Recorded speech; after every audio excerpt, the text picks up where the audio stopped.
Hi, and welcome to another season of Boulder Collegians baseball. This is the 2019 Collegians. I am Jake Shapiro, your media relations and communications director. Alongside me is play-by-play voice of the Boulder Collegians, Ethan Jordan. We'll be having most of the games, if not all of the games, for you right here at Scott Carpenter Park, as well as not only around the state of Colorado, but all over the Midwest and the West Coast this summer.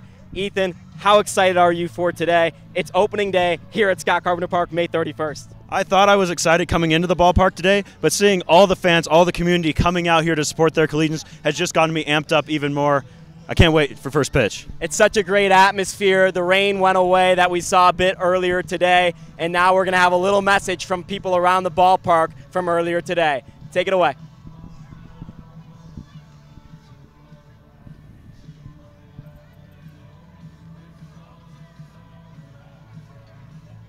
I don't know if on camera or not. So yeah, I know. I'm kind of going to be hot too. Yeah.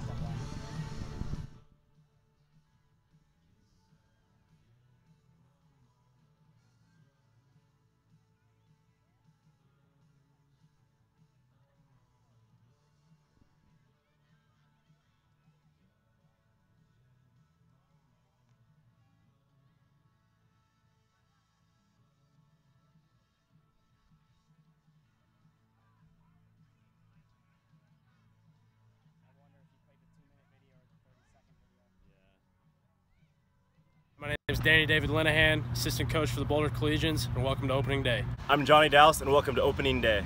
Hey, I'm Kix Farrell, and welcome to opening day. We're the Collegians Bat Boys, and welcome to opening day. I'm Chris Amador, welcome to opening day. I'm Hunter Sherrard, welcome to opening day. Chris Rodriguez, welcome to opening day. Hey everybody, I'm Matt Jensen, the general manager of the Boulder Collegians. Welcome to opening day. Go Collegians. Well, you see the sun poke back through the clouds. I had to put on my sunglasses. It got a little bit too bright down here for me. But we're so excited to hear from all those people throughout the course of the year. I mean, the Bat Boys is what really brought a smile to my face. Yeah, you saw them out here shagging BP with the guys, really getting to know the team. Just love the community that the Collegians are building here through baseball. That's the motto here in Boulder. But let's talk a little bit about last season before we get fully into this season. The 2018 Collegians were one of a lot of hope.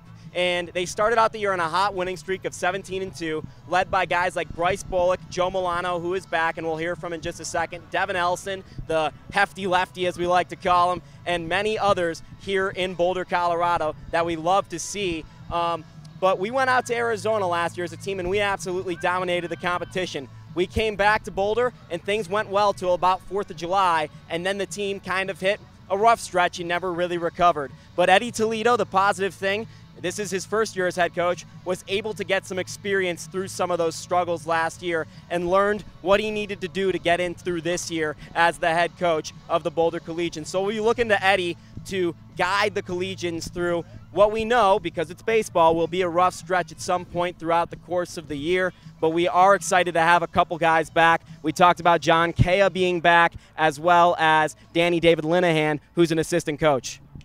Yeah, good to see Linehan back in an assistant coaching role. We talked to him the other day at practice, something he's really settling into well here.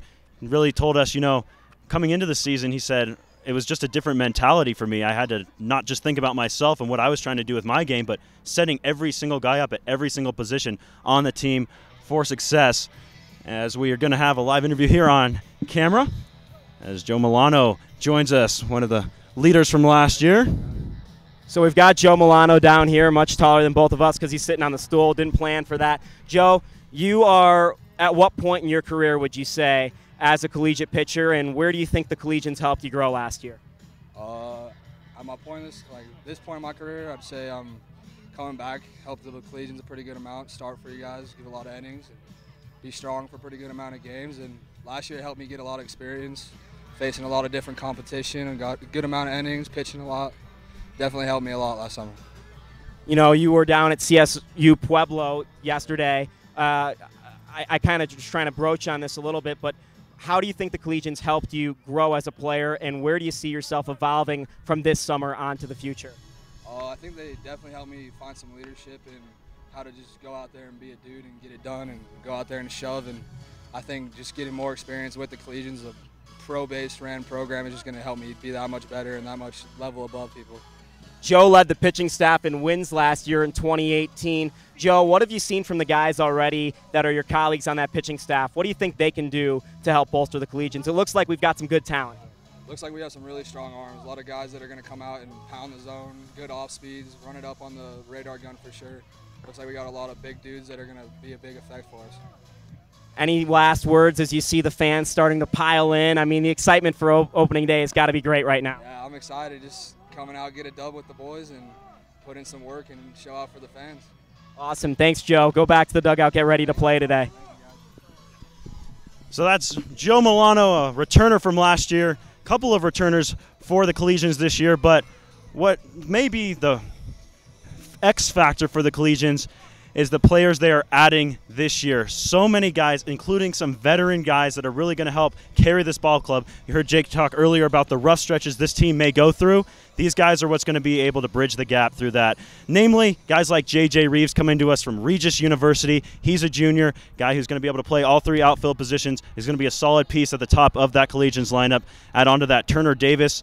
He's the guy, if you're out here watching batting practice at a Collegians game and you see someone chatting someone else up by the turtle, it's going to be Turner Davis. He's the guy who's really helped glue this team together already. They've only spent 3 days together, but already you can feel a team atmosphere, and that's a lot thanks to Turner Davis, who's getting the start behind the plate tonight. Hunter Hudson is another guy that you're going to look for. He's batting fourth tonight, going to be playing first base. That's a guy to keep your eye on for the Collegians. A lot of power, switch hitting catcher, first baseman, third base. That's another thing with these Collegians is the versatility. You've got guys who can play all over the yard. That includes some guys who can go pitch an inning on the mound and then come in and take a pinch hit at bat. Need be guys that can play all over the park. You know, we were talking about it last year a little bit. One of my favorite aspects of last year is we saw 4 different walk-offs from the Collegians, and I've already seen this building throughout the team. It seems like a real communal feel already throughout the team, one that can get ready down the line and get tough. What did you see from yesterday? Because we saw the Collegians come out hot yesterday, then really feel like they rallied together and bonded as a team. Yeah, I really like the approaches from the Collegians yesterday at the plate. They weren't trying to do too much. A lot of line drives the other way, just taking what they're getting from the pitchers, pushing it the other way. Excellent approaches at the plate from the Collegians in the scrimmage. So, Ethan, we've got a treat for our viewers at home. It's General Manager of the Collegians, Matt Jensen, joining us. One, how's the day going right now? I know it's a hectic day for you, but we're already seeing some fans in the stand. It's got to be a great reward. You know, that's 10 months worth of work, almost a whole year comes together for opening day. I know it's always great, and we talk about Major League Baseball opening day, but this is something really special to my heart. I kind of look around and get choked up a little bit, and this is a great turnout already. I hope it's, just a sign of things to come for us this season. Matt, what have you seen from the guys on the field so far? Because one of the things we've seen in the past is a very talented Collegians team, and I feel like we've got that here again this year. That's a really good question. You guys probably have looked at them more than I have so far. So, over the last few days, as we've had a few practices and even the scrimmage, as a lot of people find out when they come out here, this is more than just your beer league softball team or a men's league team. There's a lot that goes on here. So I've been putting everything together, and I honestly haven't really gotten a chance to take a look at the guys. So they're here. That's what I know. They're here. I've talked to a few of them. I really like it. When the day's over, when a guy comes up and shakes your hand, that's a good thing. It feels good. Whether he's a good guy, player on or off the field, I like seeing that, and we've got a lot of those guys so far. As the GM, how big is it to have Eddie Toledo back here in his second year in the head coaching role now for his first full season as head coach, having that experience coming into the role this year? It's a really amazing, actually. It's the first year, and I don't want to downplay any of the coaches that we've had in the past. We've had some really good coaches before, but none of them that I've had previous relationships with. Maybe, year one I had a really good relationship with Brett Manning, and he chose, I would have had him back, but he chose to go on to other things. And so every year we've kind of made some changes in order to kind of get to that guy where there's a trust level, where I know that I know I don't have to look at the guys, and I already know we've got a good team. So, and Eddie brings that to the table for sure, along with Mark Goodman, who I actually offered the head coaching job to last year, and he accepted it, but then He big leagued me a little. No, I'm just kidding. He was offered a lot of money to go coach in another league. Ended up in one of the more prestigious leagues in the nation, in the Northwoods League. And so now he's back, and to have that experience, to have him back not as a head coach, to have him as a pitching coach, that's pretty awesome as well. And throw in Danny David Linehan, who is a 2-year player for us, and it rounds out a fantastic coaching staff this year. Matt, the Collegians motto, as you know, because you made it, is building baseball through community. And not only tonight do we have the Denver Browns, who are a communal adult team that we love and have great relationships with, but it's a special night at the ballpark. Besides opening day, it's an event night. Well, yeah, we are partnering with a nonprofit for every single home game this year, as you know. And you know, I do want to, I'm glad you mentioned the Browns and their connection with the community, because it wasn't too long ago, Jake, you, me, and Matt Replinger and Patrick were sitting in Las Vegas at the winter meetings, you know, talking shop with some of the biggest guys in the game. And I got to meet Joe Madden, and Matt's out there doing his thing, promoting yoga in Major League Baseball and in the community. It's really, really cool. So that is a really cool thing, as well as we have, I'm really glad that we chose this nonprofit to partner with this for opening day, because it's the Community Foundation of Boulder County, which is a nonprofit that supports a lot of other local people and nonprofits and human services and human interest organizations. It's an umbrella organization. In fact, several of the nonprofits that we're partnering with are under their umbrella, and they raise money for them and advocate for them and raise awareness. And I had the honor and privilege of joining the Community Foundation for their Leadership Fellows program. And as a native of Boulder, growing up here, I didn't really get to see a lot of, you know what, I did get to see it. I either chose not to see it or chose not to acknowledge it as a native here of Boulder. The poverty, those that are in need, that don't have homes, that are hungry, that are abused and neglected, they are in this community, and we oftentimes don't see it or choose not to see it or ignore it.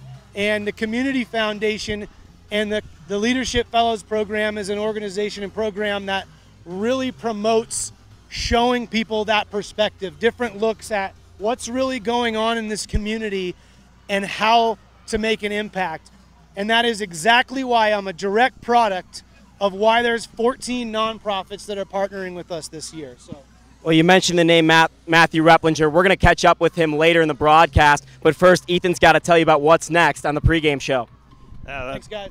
Appreciate it. And know that's a busy day out there for you, Matt. Thank you for joining us. We are going to have a sit-down here with starting pitcher Isaac Parks, local Boulder kid. Jake sat down with him earlier in the day. He'll be getting the ball here to begin the game for the Collegians. So take it away, Isaac Parks.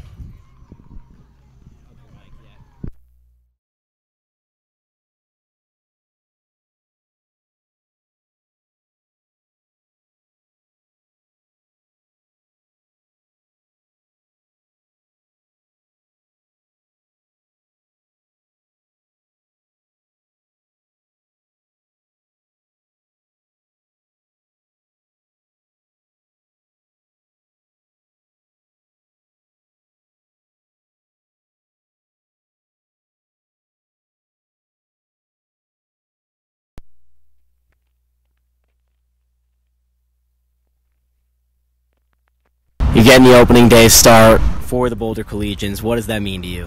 I'm pumped. I've watched these guys play since I was real little, and now I'm big enough to play for these guys and good enough. So I'm excited to come out. I brought my mac and cheese from Noodles & Company, so I'll be throwing cheddar today. I like it. I like hearing that. What can we expect to see from you besides the cheddar? What other things you have in your pitch arsenal that the fans are going to see for the first time this season? Curveball sliders definitely coming hot out of the first inning. I'll bust out change up a little later, probably third or fourth inning. Hopefully nobody on their team's watching this right now, but yeah, definitely see a lot of curveballs, fastballs, sliders away. I like that backdoor slider, especially late in the count, so full count, that's what I'm going to. I don't know how much you know about the Browns, but they're an adult league baseball team, so they've got some 40-year-olds and 35-year-olds on that team. Have you ever faced any real adults before? I heard they're old. I I play a little bit of beer league softball now and then with my dad. I actually played for the Golden Grizzlies this last 2 summers ago, and they don't have an age limit either. So we had a guy on our team who's 29 and another guy is 50 something. So I played with some older guys. I just think they're slower than we are, so I think we've got a little bit of an upper hand. Sounds like you're a big talker. You talk it all back out on the mound to the guys you're facing? Oh, I think I'm all bark. Or all bite. This bark is nothing. So you've got settled in now for a week with the guys, but you can settle in back at home. How nice is it for you to just be back at home with your family and that comfort level? It's completely different because all these guys are out of their comfort levels with new families. You literally just get to relax, lay down in your childhood bed. Oh, I know. I got to come home and eat steak every day. That's what I miss living in St. Louis. Cooking for myself, I'm never making steak. But when I come home, Mama's cooking's the best.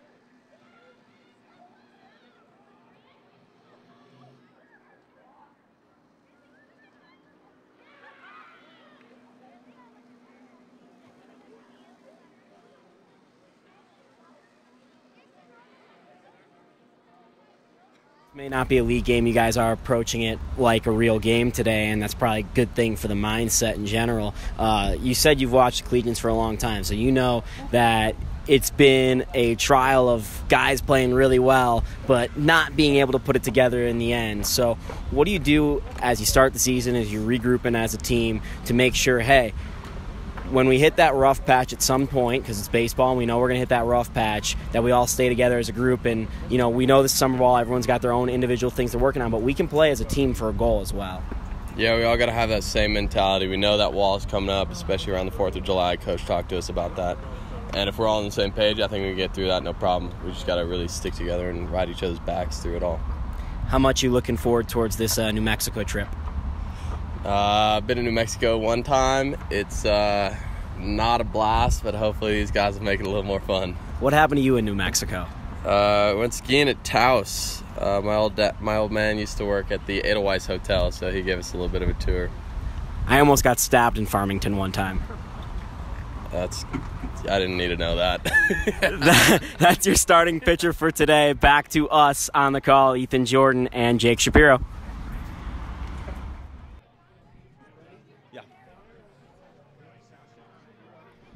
And welcome inside the broadcast booth here from Scott Carpenter Field. We're just about ready for first pitch here on opening day. Ethan Jordan alongside Jake Shapiro will join me in just a moment.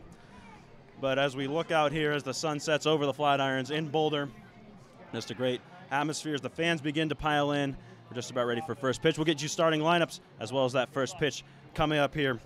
And let's start here with the lineup for the visiting Denver Browns. Zach Baldini will lead things off. He'll play shortstop. Trent Cutler will be at second base. He'll hit second. Brendan Gentry will do the catching. Michael Frank will be in left field. Connor Messenger will be the DH. A little bit of a funny tick in the lineup here. Matt Barker will be the third baseman. And Giovanni Carter will be the right fielder. They're going to switch off batting depending on the inning. So, you know, Barker will hit, then Carter, depending on what goes on. Chris Dennis will be next. He plays center field. Kestrel Dickerson, the first baseman. And then a 10-man lineup today as P.J. Sparks will be the designated hitter. And on the mound for that team, Taylor Bigant. Now the lineup for the Collegians. J.J. Reeves, who we talked about earlier in the pregame show, will lead off and play center field. Made a nice play out there in the scrimmage yesterday. Nick Arrivo, the left fielder, will hit second. Kelby Richardson will hit third. Hunter Hudson, the first baseman, will hit fourth. Turner Davis will do the catching and hit fifth. Jimmy Hollinger is next. Over there at third base, Logan Cowart, the second baseman. Kix Farrell, the shortstop. And then two DHs to round out the lineup in Chris Amador, the DH, and Johnny Douse. So those are the lineups today. And on the mound, as you saw the interview earlier for the Collegians, is Isaac Parks. You know, you said the sun is setting, but the sun is full shine right now. And if you look to left center field, which I'm sure we'll see on the broadcast, we actually have a rainbow. Yeah, the weather cleaning up just in time for Collegians baseball, as now it's once again turned into a gorgeous evening here in Boulder. First pitch temperature will be 75 degrees under partly cloudy skies, little to no wind, and there was a lot of wind earlier, Ethan, because one of our tents flew into the backstop, but overall a lovely night and a ton of little leaguers out here, and that's what we love to see most. Yeah, great to see the community coming out here to support the Collegians, getting the Little Leaguers involved. Earlier today, we had a few Little Leaguers who got the opportunity to learn from Danny David Littahan as he took them through some drills, and they got a shag BP with the Collegians. Lines just being finished, chalked up. We'll have a first pitch and national anthem, and then we're ready for baseball. Yes, we will. It's opening day, and I want to take this opportunity to give you a little introduction to Ethan, and I'll let him do that in a second because I know we were just thrown onto the broadcast here, but Ethan is in his first year of play-by-play, Colorado kid, and comes via Arizona State University and that coveted Cronkite Broadcasting School. Yeah, sophomore from Arizona State. Done some broadcasting down there for them on Blaze Radio. Plug to that, shameless self-promotion. Really involved with the radio station down there. Local Colorado kid, went to Ralston Valley High School. Hope you don't hold that against me. Did some play-by-play work for them as well. So just great to be back here in the summer in Colorado and here in Boulder doing play-by-play for the Collegians. No doubt, and I'm Jake Shapiro. We've talked all last year, and for those families watching at home for the first time with their kids sent out to Boulder, trust me, it's a lovely location. This is my hometown. I've lived here about 15 years, went to Boulder High School. This was my home field, and now I am the voice, or well, I still say it sometimes, but I'm in charge of the voice of the Collegians, but I'm still going to be on many broadcasts this year, and I will see your face many a time, and I look forward to it all throughout the course of the year, as well as sharing some of these event days, because I think that's what makes the Collegians special. As Matt was talking about, we're always donating to nonprofits, but not only that, but you get the communal feel on those event days that make it feel a little bit different. Of course, everyone highlights Beer Day as the main way to go, but we're excited. We've added a couple new elements to the broadcast. Not only a two-man booth, which we'll have for mainly every single game with a public relations director. You can follow him. That's Jack Carlo. He's the one that's been sending out the tweets at Boulder Collegians and been running the Facebook page. We've also got a producer behind the scenes. Thank you for the lovely score bugs and the lovely name bugs. That is Mitch Sanchez. And we've got a cameraman now. That's James Margulies. And that means we will have a lot of things going on during these broadcasts. Yeah, just really putting it together for you this year, giving you so much more access to the Collegians. Later on in the season, going to try and have a center field camera out there for you. We've got multiple angles coming at you, even today on opening day, on-field stuff. Going to hit you with that. Obviously, you saw our pregame show with the lovely graphics. Just lots of opportunities for you to connect with the Collegians through our broadcast this year. And we still in preparation here for opening day as Matt Jensen, who we talked to earlier, is on the field getting the crowd ready for what should be a lovely evening of baseball. You hear him in the background because it's impossible to miss Matt Jensen. Why don't we tune into what Matt has to say right now? And out of it formed something I could never imagine. We would affect this community in ways that we never thought possible. We're partnering with 14 different nonprofits all season long, and today the Community Foundation is here, so let's give it up for the Community Foundation. And what happened is, from the Collegians sprung a youth program. Several people came to me and said, Matt, we love what you're doing with the Collegians. Please help us start a youth program, and that's exactly what happened. And we've got them all here tonight. So we're going to bring them out here on the field and introduce you to the youth team and the Collegians. So when we bring them out here, put your hands together. Starting off with our 9U Boco Bears. Come on out, guys. Little hustle. We got a little hustle out here. All right, the 10U 59ers. Coached by Mike Kaiser, Eric Simpson, and Felipe Castro. Right here, guys.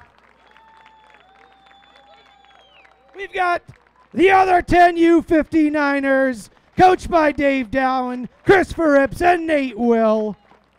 We've got some host families in there, too. The 11U Badgers, coached by John Canfield, Joel Wood, and Josh Wright. And we've got the 11U Badgers, coached by Seth Haley, R.T. Magley, and Seth Poe.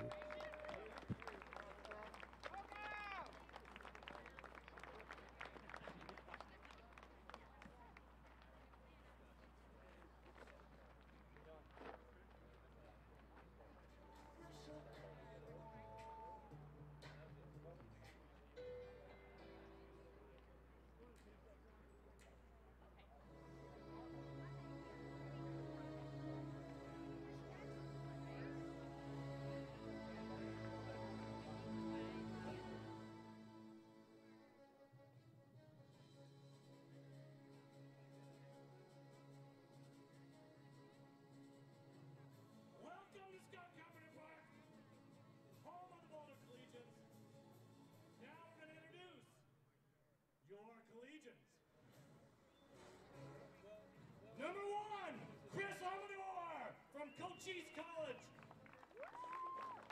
in Maricopa, Arizona.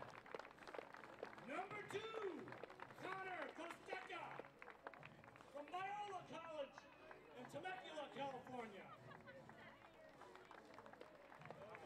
Number 3, John Kea from Hawaii Hilo University in Honolulu, Hawaii.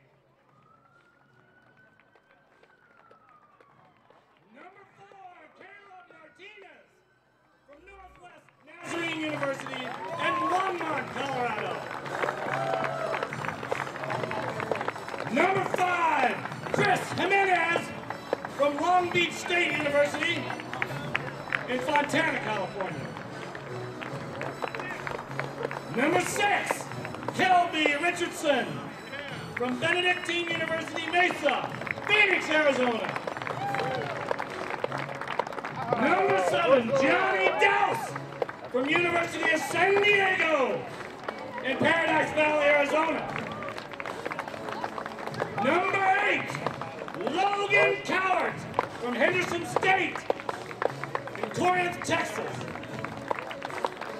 Number 9, Kix Bell from West Texas A&M in Memphis, Texas. Number 10, Jimmy Hollinger from Metro State University in Parker, Colorado. Number 11, Hunter Hudson, also from Benedictine University Mesa in Chandler, Oklahoma. Number 12, Nick Hall from Southeast Community College in Omaha, Nebraska. Number 13, Reggie Paris from University of San Diego in Denver, Colorado.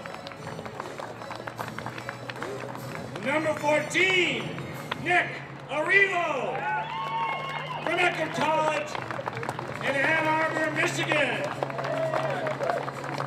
Number 15, J.J. Reeves from Regis University in Mesa, Arizona. Number 16, Chris Rodriguez from West Texas A&M in Freona, Texas. Number 17, Hunter Sherrard from Doane College in Aurora, Colorado. Number 18, Brennan Roselle from Long Beach State in Lincoln, California. Number 19, Isaac Parks from Maryville University in our own Boulder, Colorado. Number 20, John Youngblood, also from Henderson State in Hot Springs, Arkansas. Number 21, Joe Milano from Dodge City College in Lafayette, Colorado.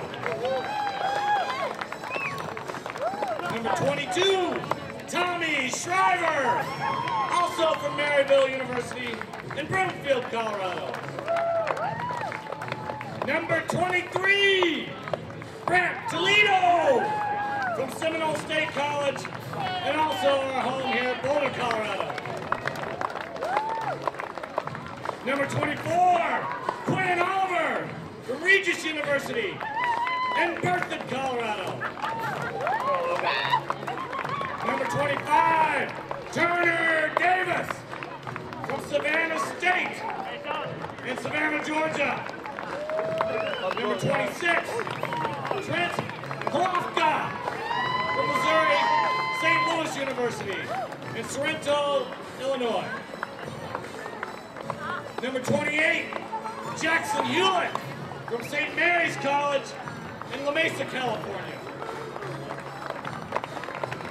Number 30, Jake Olson from Kansas Wesleyan in Livermore, California.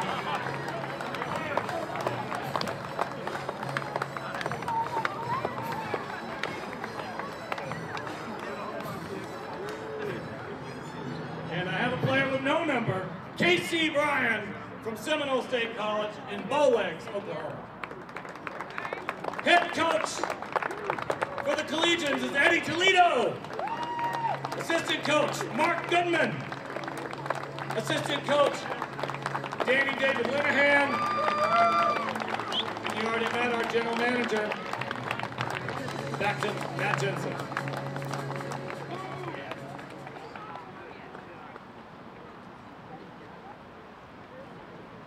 Ladies and gentlemen, please rise and remove your caps for the presenting of the colors by the Boulder County Sheriff's Department.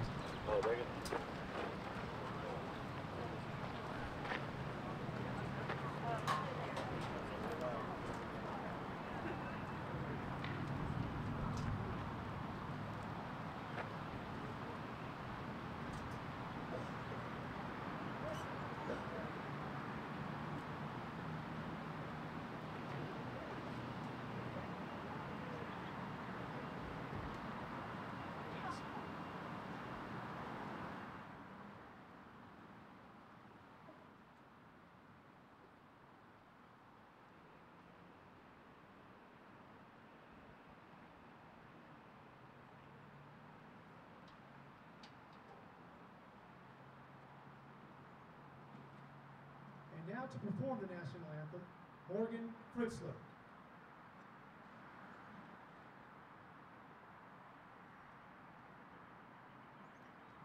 Oh, say, can you see by the dawn's early light what so proudly we hailed at the twilight's last gleaming, whose broad stripes and bright stars through the perilous fight o'er the ramparts we watched were so gallantly streaming, and the rocket's red glare, the bombs bursting in air, gave proof through the night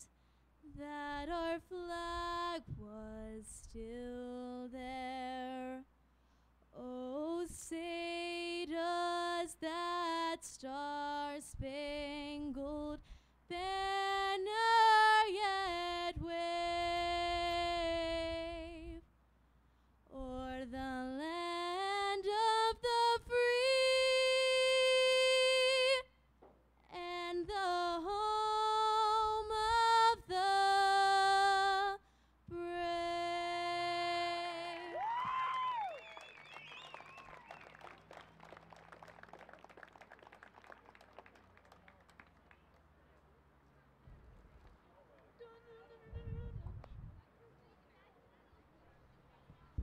Well, a wonderful national anthem and introduction to our Collegians. I'm Jake Shapiro up here with Ethan Jordan. We'll send you back down for first pitch in just a second because I know we got a special first pitch coming. But I get so excited for opening day. The grass, the smells, the sounds. It's always special, and this year I feel like we've done it over the top on pregame already with the flag presentation and the BA announcer we've got up here, Brennan Chatham. So we've done a great job, I feel, and we're getting ready for baseball right here on the Collegians Broadcast Network. You can catch us all year long on YouTube, Facebook, Periscope, and Twitch. So any of those places, whichever destination is easiest for you. And now we're going to send it back downstairs. Put your hands together for the Boulder County Sheriff's Department to present our colors today. Ladies and gentlemen, as I mentioned, the Community Foundation is here, and one of the things they do is a Veterans Fund. And today, we have a very special guest, veteran Rex Lacey. He's going to be throwing out our first pitch and would like to talk to you real quick about the Community Foundation Veterans Fund. Thank you so much, Boulder Collegians, for having the Community Foundation Boulder County with you guys tonight. And especially for reaching out to benefit us. A special thanks to Matt Jensen for coordinating all this. Thank you, Matt. Matt doesn't get his. There it is. There's some love for Matt. Yeah, bet. So my name is Rex Laceby. I'm a prior enlisted Marine Corps officer. I served 21 years in the Marine Corps. I retired a few years ago, but I wanted to come back to Boulder, Colorado, because it's the best community in the world. I've been all over the world, all over the country, and I wanted to come back here. I work at the University of Colorado Boulder, partnering with the Department of Defense, helping out our military units in Colorado, but I also do a lot of activities and support local veteran service organizations. And the Community Foundation is one of the most gracious partners we have. I've got some notes, so Gretchen doesn't get mad at me. I see her over there, she's judging, she's checking me, make sure I got my notes. But there's over 40,000 veterans and their families here in Boulder County. 40,000 if you can count dependents. And so we've actually got a very large population of veterans right here in Boulder, but a lot of folks don't know. But the Community Foundation comes in and supports several grants for several 501c3 veteran support organizations that do so much for our local families. So this is a way we are hoping that you guys here now can understand how many veterans the Community Foundation supports. So if you look over to the west, right there's that little table. Go over there. You can make donation funds, give your name, grab a little pamphlet, learn more about the Community Foundation does, not just for veterans, but for so many amazing nonprofits to support our local community. Tonight, please stop by our table. Grab your phone right now if you want, if you just want to do it online. So it's comfound.org. Comfound.org. And if you want to donate to the general fund, please do, or comfound.org/veterans. So that's all I have to say. Please forgive me if I have a little bit of Ricky Vaughn from your favorite baseball show, if I get a little crazy. I'm not a baseball player. Wild Thing, we're hoping to do some Wild Thing, but this is my first pitch. Thank you so much for letting me be here, and thank you so much for supporting our Community Foundation and our wonderful group right there. Thank you. I know we can do better than that, folks. These guys do a lot of great in the community. Put your hands together for the Community Foundation. Rex is going to throw out our first pitch. Here we go. Wild.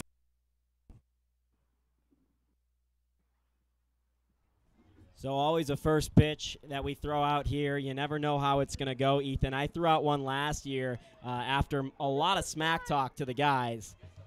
It went how you'd expect it to go. I didn't bounce it, though, which is the key. You don't bounce the first pitch, and our friend Rex over here throws out a curveball. No problem whatsoever. I don't know about him saying he's never played baseball before. That was a strike. That was a strike. That looked good. Our home plate umpire admired it all the way through. We're a little delayed for first pitch start time, but now your Collegians are taking the field. And, Ethan, why don't you run us through the battery once again and highlight what we like about Isaac Parks? Certainly, Isaac Parks is on the mound, as you mentioned, Jake. Turner Davis will be his battery mate behind the plate. And for Parks, the thing that really sticks out, opening night starter here for him, a local Boulder kid, graduated from Boulder High School, and now is starting games here for the Collegians, product of Maryvale University. Did not pitch for the Saints this past year, but his last year at Boulder had a 29 innings pitched with a 1.21 ERA. So certainly got it done at the high school level. Redshirted his freshman year this year, now getting his first real college action here with the Collegians. Yeah, he's got a fastball that he says he calls cheddar. He was having Noodles and Company pregame, as we highlighted when we talked to him, to bring out the cheddar with his mac and cheese. But what I like about Isaac is he's got a slider curveball combination, and that's what he gets outs with. And when you are pitching at altitude, one of the things you have to do is you have to diversify your pitch arsenal and have a multitude of pitches that you can go to on the off-speed stuff. Certainly another pitch he has that he's adding to his repertoire this year is a changeup. It's a pitch he hasn't really had a lot of experience with, but he wants to use the time here this summer with the Collegians to perhaps grow that pitch and add it to his full repertoire. So we've got the broadcast ready to go. The Denver Browns are on deck and ready to play today. They are in brown uniforms with white stripes, with white tree trunk-like pants, because they're a little bit older, this team. They've got some older men on their team, and then they've got brown stockings or stirrups, depending on who you ask, and brown helmets and hats with a white front. The Collegians are in all white for their home debut of the season in navy caps. Those are new this year, and they've got red stirrups to accent. Isaac Parks is getting set for first pitch here in Boulder, Colorado. Time is 6:14 on May 31st, and welcome to the 2019 Boulder Collegians. Zach Baldini will lead things off here for the Browns, their shortstop. Leading off for the Denver Browns, number 4, Zach Baldini. So Isaac Parks, number 19, a right-hander, about 6'3". Boulder kid, grew up watching the Boulder Collegians in the summer, looks in for his first pitch at his catcher, Turner Davis. It's a slider, misses outside. Batter here is Zach Baldini. He's the Browns shortstop. This is a very good Browns team. They travel nationally, even though they're based here in Denver. That pitch catches the strike zone. The count evens at 1 apiece. These Browns actually went to Arizona last year and played an adult league tournament down in the same fields we did down in Arizona, those spring training facilities that are beautifully run. 1-1 pitch is a curveball that misses low, and they finished second place in that tournament. And to start this year, they are 6-2, though this is a unique lineup for them because they normally play on Sunday in the afternoons, and today they're playing obviously on a Friday night, so not everyone could make it out from work. That pitch catches the strike zone, and it's 2-2. A lot of breaking balls early on here from Isaac Parks, really locating the slider well so far. Needs to continue to do that in his innings here. 2-2 curveball fouled off, and we'll do it again. That curveball hung up just a little more than the other breaking balls he's thrown thus far. That's the area of the plate you don't want to leave that in, obviously, where it can be crushed. Especially here at altitude. This is a guy who knows how to pitch at altitude. Some of these guys are coming from Tennessee, Georgia, grew up there, went to college there. They have never pitched at altitude. Parks knows it well. Parks from the set position, his throw, and we'll do it again at 2-2. Only pitching out of the stretch exclusively for Isaac Parks. Haven't talked to him about that windup. I'm sure we'll get to it at some point throughout the course of the year. First pitch time and temperature, as we said, 6:15 on the dot. 75 degrees in Boulder, Colorado. Winds at 3 miles an hour, gusting up to about 10, blowing straight to center field. Parks is 2-2. And he'll want that one over again. It almost hit a lady in a red hat behind the stands, and she forgot that there's a net that separates her and the pitch. Parks just trying to overthrow there, first at-bat of the season, trying to get that strikeout to begin the season on the mound for him. So just needs to settle down and throw a strike. Full count, grounded over to the right side, stays fair, and taken care of by the Collegians' first baseman, Dickerson, and steps on the bag for out number 1. That was one of those nubbers off the side, and didn't expect it to say fair. I'm sorry, that was Hudson. Hunter Hudson. You'll see Hunter Hudson and Turner Davis kind of work between catcher and first base. That both of those guys can play that position. It was Davis over at first base in the scrimmage yesterday. Hudson behind the plate. Hudson getting the start over at first here today. Both the big pieces in the Collegian lineup. Parks' pitch. This one skied over to the right side. Hudson going back down the right field line. Called off by Richardson, the Collegians' right fielder, and taken for out number 2. This time in way less pitches for Parks, who I talked with Danny David Linehan about before the game. They're trying to get him through a couple innings here before they go down the order. They are planning to pitch about 6 different guys tonight, though. They did the same thing yesterday during the scrimmage, throwing 5 different guys, and you won't see, I believe, any of those guys tonight. They're getting the night off from pitching here in this one. Parks curveball, that's inside, didn't catch the front door, and it's 1-0. What was the final score of that scrimmage, by the way? I had to dip out early. The scoreboard was not on. There is no score kept in that one. There were no umpires. There were guys running polls, so not the concern there. That pitch hits the batter of Browns, Frank, and he'll take first base.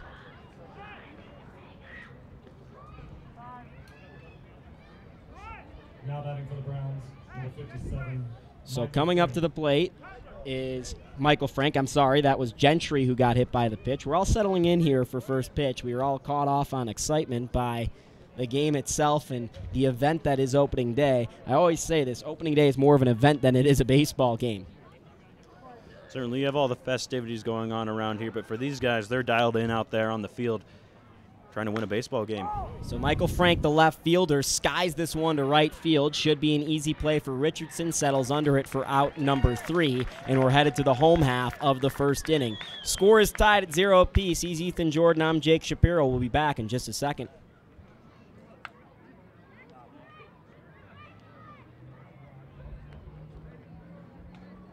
Park shuts them down in the top of the first. So, ladies and gentlemen, please stop by our merchandise tent to purchase your 50/50 raffle tickets. You can win half the proceeds of today's raffle. And you're helping us raise money for the Boulder Community Foundation and the Boulder Collegians.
Back for the bottom of the first inning. It's Boulder Collegians baseball on the Boulder Collegians Broadcasting Network. Alongside Ethan Jordan, I'm Jake Shapiro. The first 3 batters we will see for the Collegians this year: J.J. Reeves, the center fielder, followed by left fielder Nick Arrivo, and the right fielder Kelby Richardson. Richardson was active in the top half of the first inning, recording 2 putouts. Pitcher on the mound is Taylor Bygant. First pitch is a strike from Bygant. Right-hander wears number 35. Pitching out of the windup with his left hand covering his face, and throws the ball from his right, and that's a fastball that's fouled off to the left side, off the netting, and we'll do 0-2 with J.J. Reeves.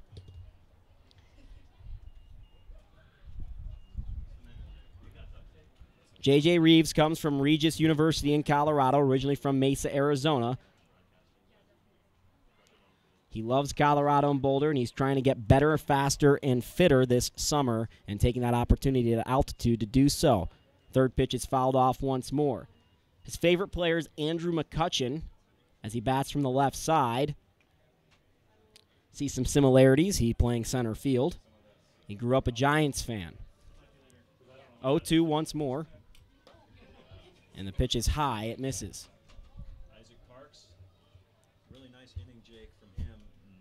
The offense trying to answer back here, try and get some runs on the board, especially on opening day. You want to get started early, especially with a nice performance on the hill from your pitcher in the top of the first. So it's 2-2. The count. The pitcher, righty, settles in, throws his pitch. He'll misses, and we've got full count. And as you see Reeves at the plate here, he's a guy that's going to bring that veteran leadership to this team. Just finished his sophomore year at Regis University. Didn't get a whole lot of playing time. As you see this one fouled away. But he's a guy that's really kind of taken over the leadership role in that outfield. Sprayed a couple of base hits in the scrimmage yesterday, drew a walk as well, and hit the ball hard a couple of other times.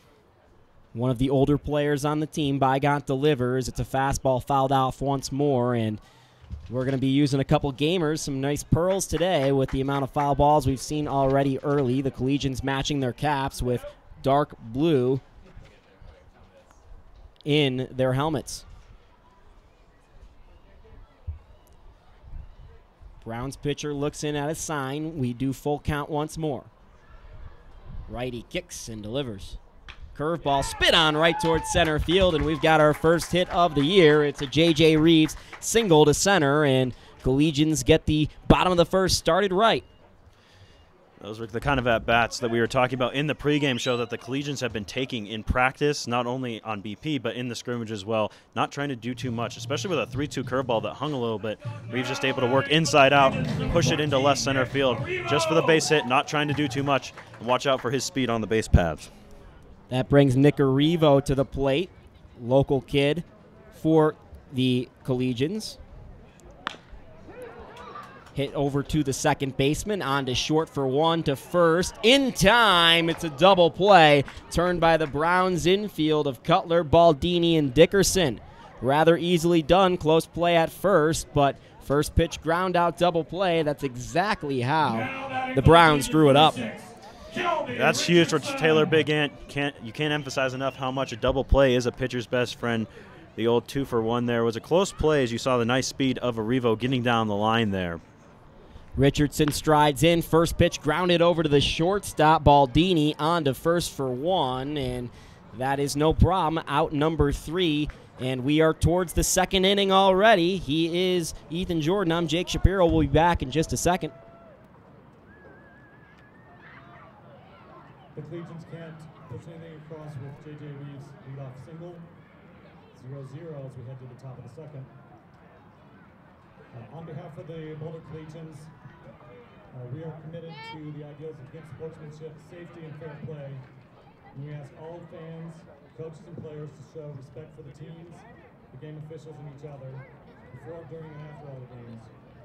Persons throwing objects or participating in other acts in conflict with good sportsmanship, safety, and fair play are going to be subject to ejection.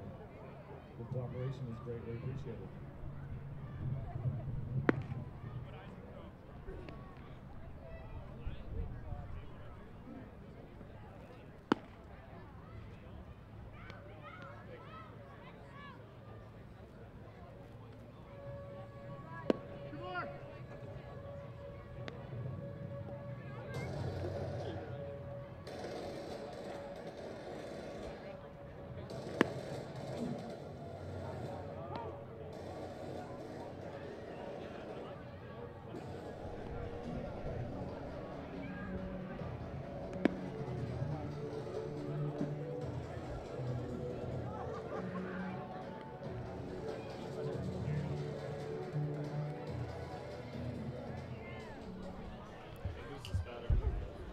Back for the top of the second inning, it is Connor Messenger up for the Denver Browns.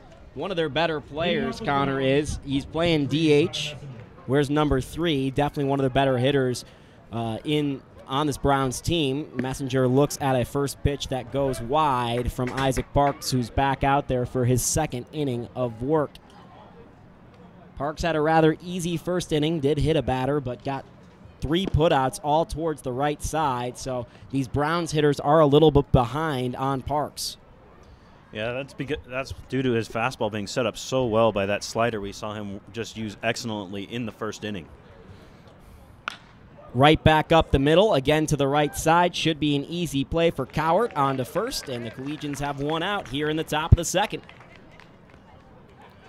For Parks just able to draw the ground ball, get him to chase a little bit outside of the zone. Anytime you chase outside and low, most of the time you're going to find that grounded to your opposite side on the infield.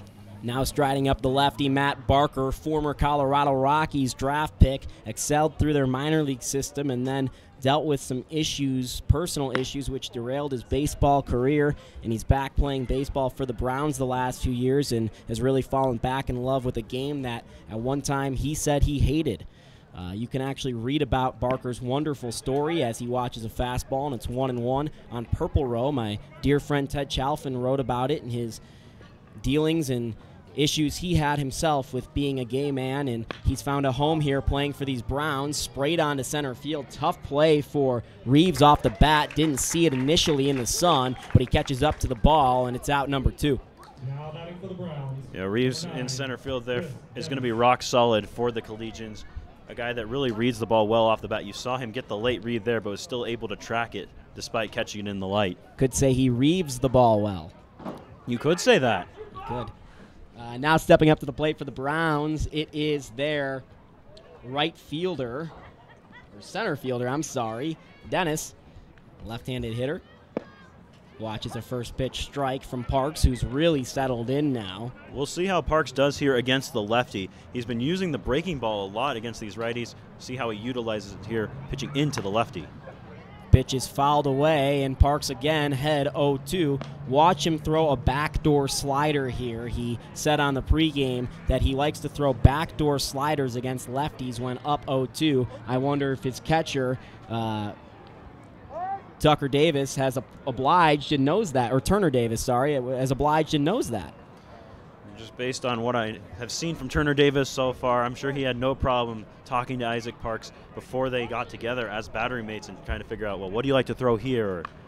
And there it was, but it was spit on back the other way as the veteran hitter, Dennis, was not having it.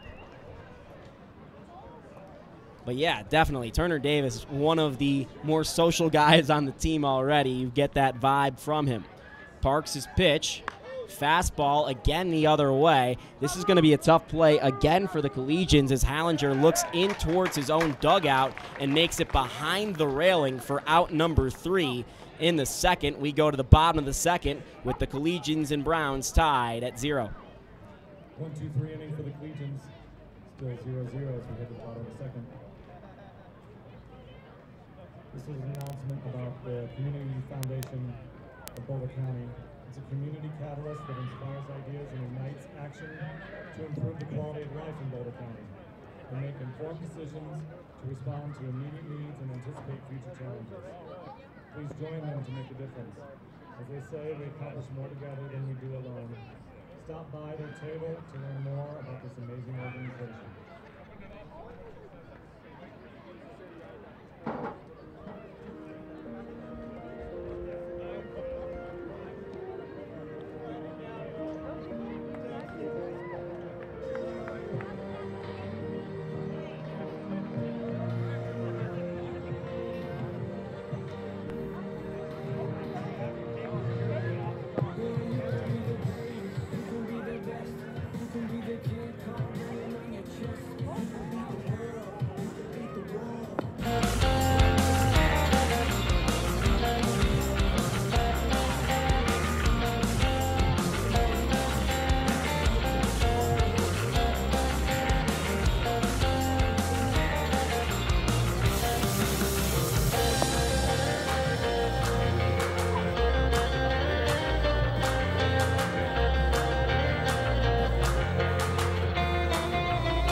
Back for the bottom of the second, we'll see Hunter Hudson, the switch-hitting first baseman, lead off for the Collegians, followed by Turner Davis and Jimmy Hollinger, the Collegians infield getting their chance to bat here.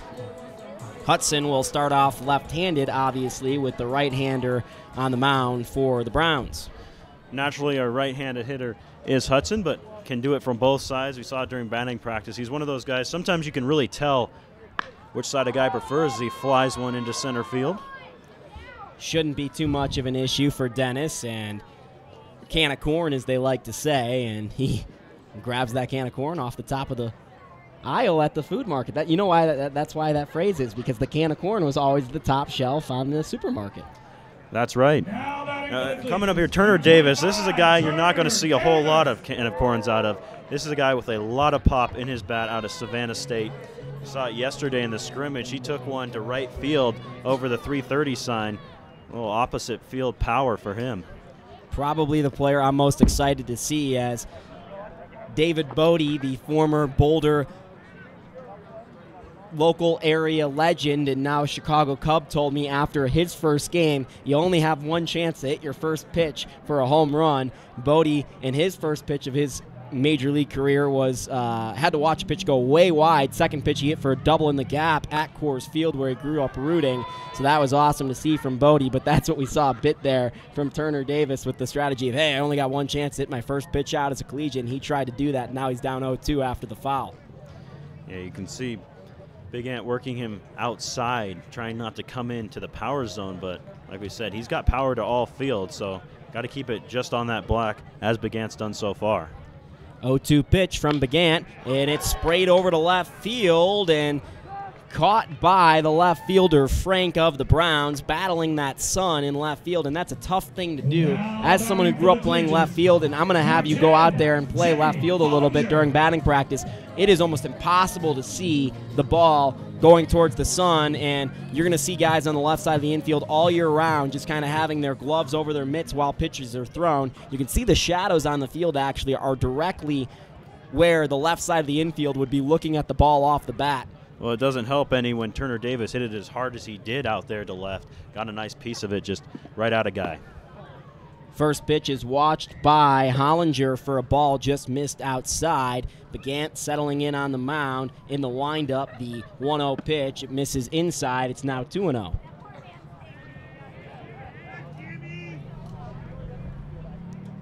You're going to see this guy, Jimmy Hollinger, as well as the two guys after him, kind of swap places on the infield throughout the season. All three of these guys can play everywhere. Hit over to the right side, just over the infield. Might have a chance to drop. It does, with Carter diving. Hollinger trying to stretch it to a double. That was a mistake. He is tagged out for the third out of the second. And we'll be back in just a second with the Collegians and Browns tied at 0 apiece.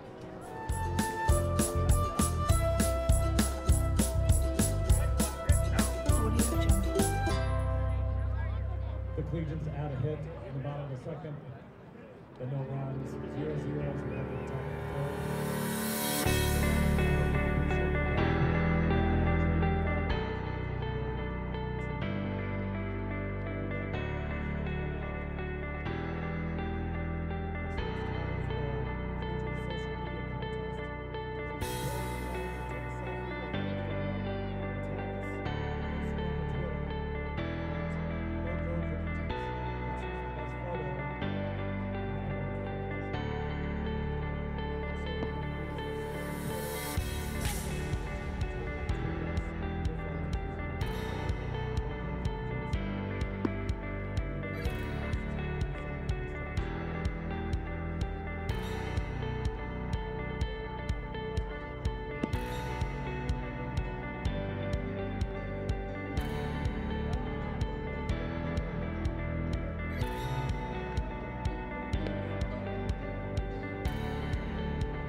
Back here at Scott Carpenter Field, opening night of Collegians baseball.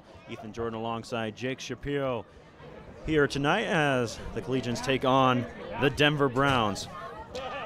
Collegians go quietly in their half of the second inning, and now on to the top of the third as Kestrel Dickerson, the first baseman, will stand in from the right side for the Browns, and he'll square off against a new pitcher on the mound for Boulder as Chris Rodriguez takes the baseball. Native of El Paso, Texas, attends West Texas A&M along with third baseman Kix Farrell. First pitch as a collegian for Rodriguez, just misses low for ball one.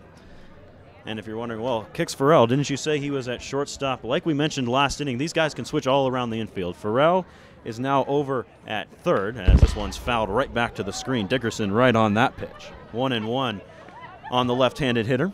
But Farrell over at third now. Logan Cowart takes over at short, and Jimmy Hollinger now at second base. 1-1 here on Kestrel Dickerson. Chris Rodriguez ready. Looking in for a sign, now brings it home.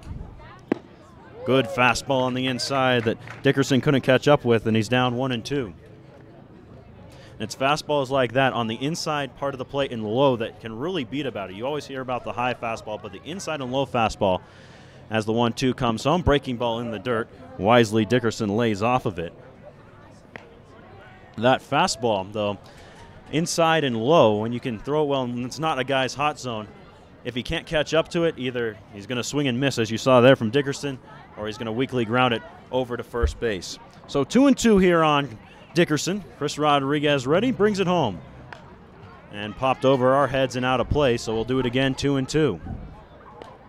Still 0-0 here as we play inning number 3. Pair of hits for the Collegians, none on the board yet for the Browns.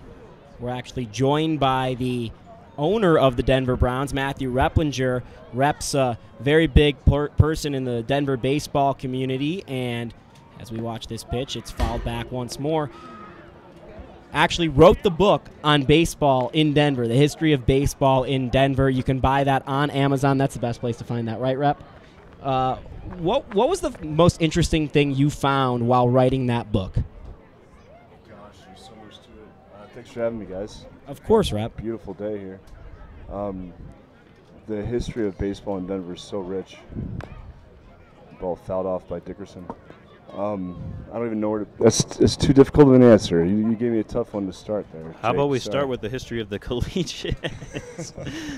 I mean, you know a couple things about the history of Collegians baseball, and I mean, we were blessed with hanging out with Joe Madden a little bit when me and you were at winter meetings. That's obviously the star name now of Collegians baseball, as one of your guys goes down there on 3 strikes. That's nice Dickerson. Fastball from Rodriguez as he went high with it, took Dickerson up the ladder for strike 3. So what could you tell the people at home, maybe that we don't even know about history of baseball in the Collegians? Because I think we're pretty privy over here, but maybe there's some tidbit that we've missed. Well, Joe Madden obviously being probably the biggest name, except for Tony Gwynn. Tony Gwynn, I think, will be the biggest name that ever played for the Collegians. But my good friend, Bus Campbell, who passed away, gosh, back in 2008, I coached with him at Heritage High School, and Bus was the pitching coach for the Boulder Collegians for many years. Fastball swung through and missed by one of your Browns players down there. PJ Sparks. Yeah, PJ Sparks. He's back for another year. I'm glad to see that you guys have returned a lot of players. Yeah, we have. Well, we went 20-1 last year in the adult league season. So. Swing and a miss there by Sparks as he goes down on strikes, and Chris Rodriguez's first 2 batters he faces as a Collegian, he sets them both down on strikes. Yeah, and I heard you're 6-2 to start this year. Yep. Yeah, we've started off fairly hot, albeit we have lost 2 games.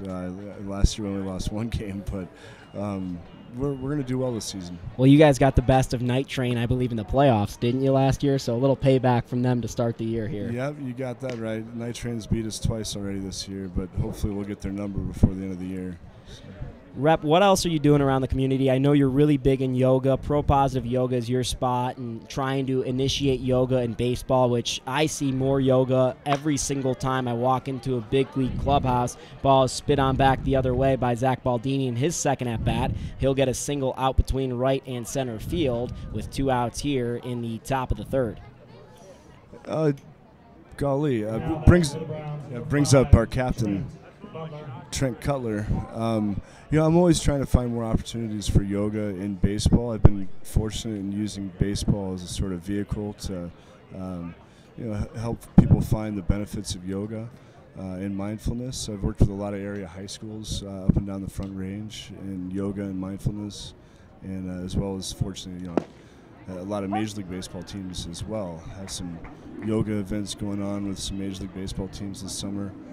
For info on that, of course, you can just go to propositiveyoga.com.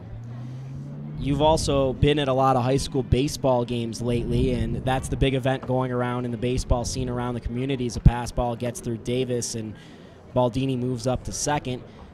Yeah, I saw Mountain Vista win today versus Regis, 5-0, and they'll play Creek tomorrow at All City Field.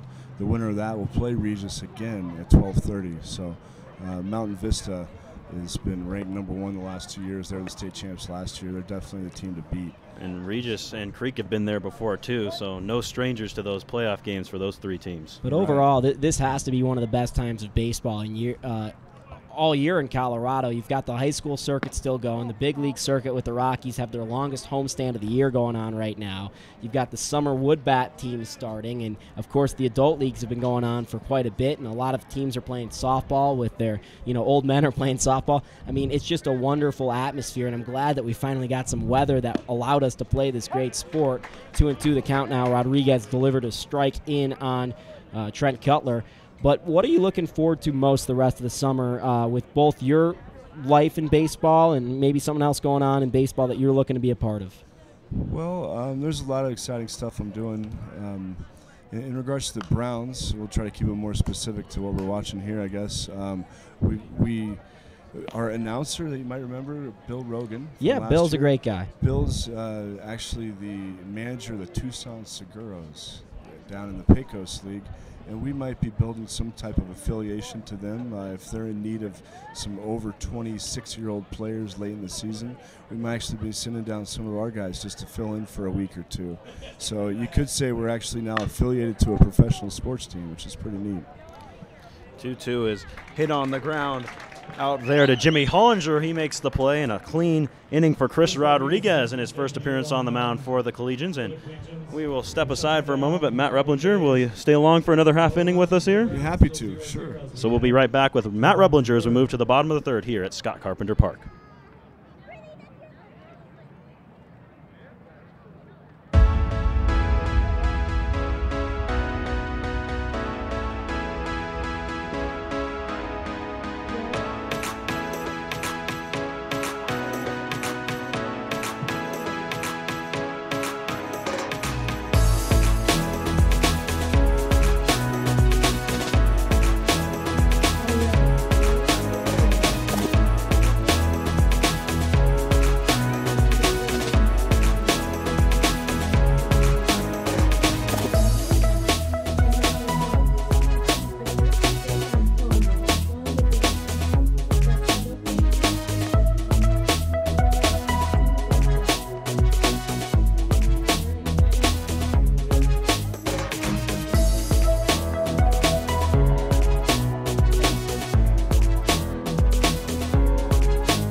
for the bottom of the third inning in a scoreless game between the Collegians and the Browns.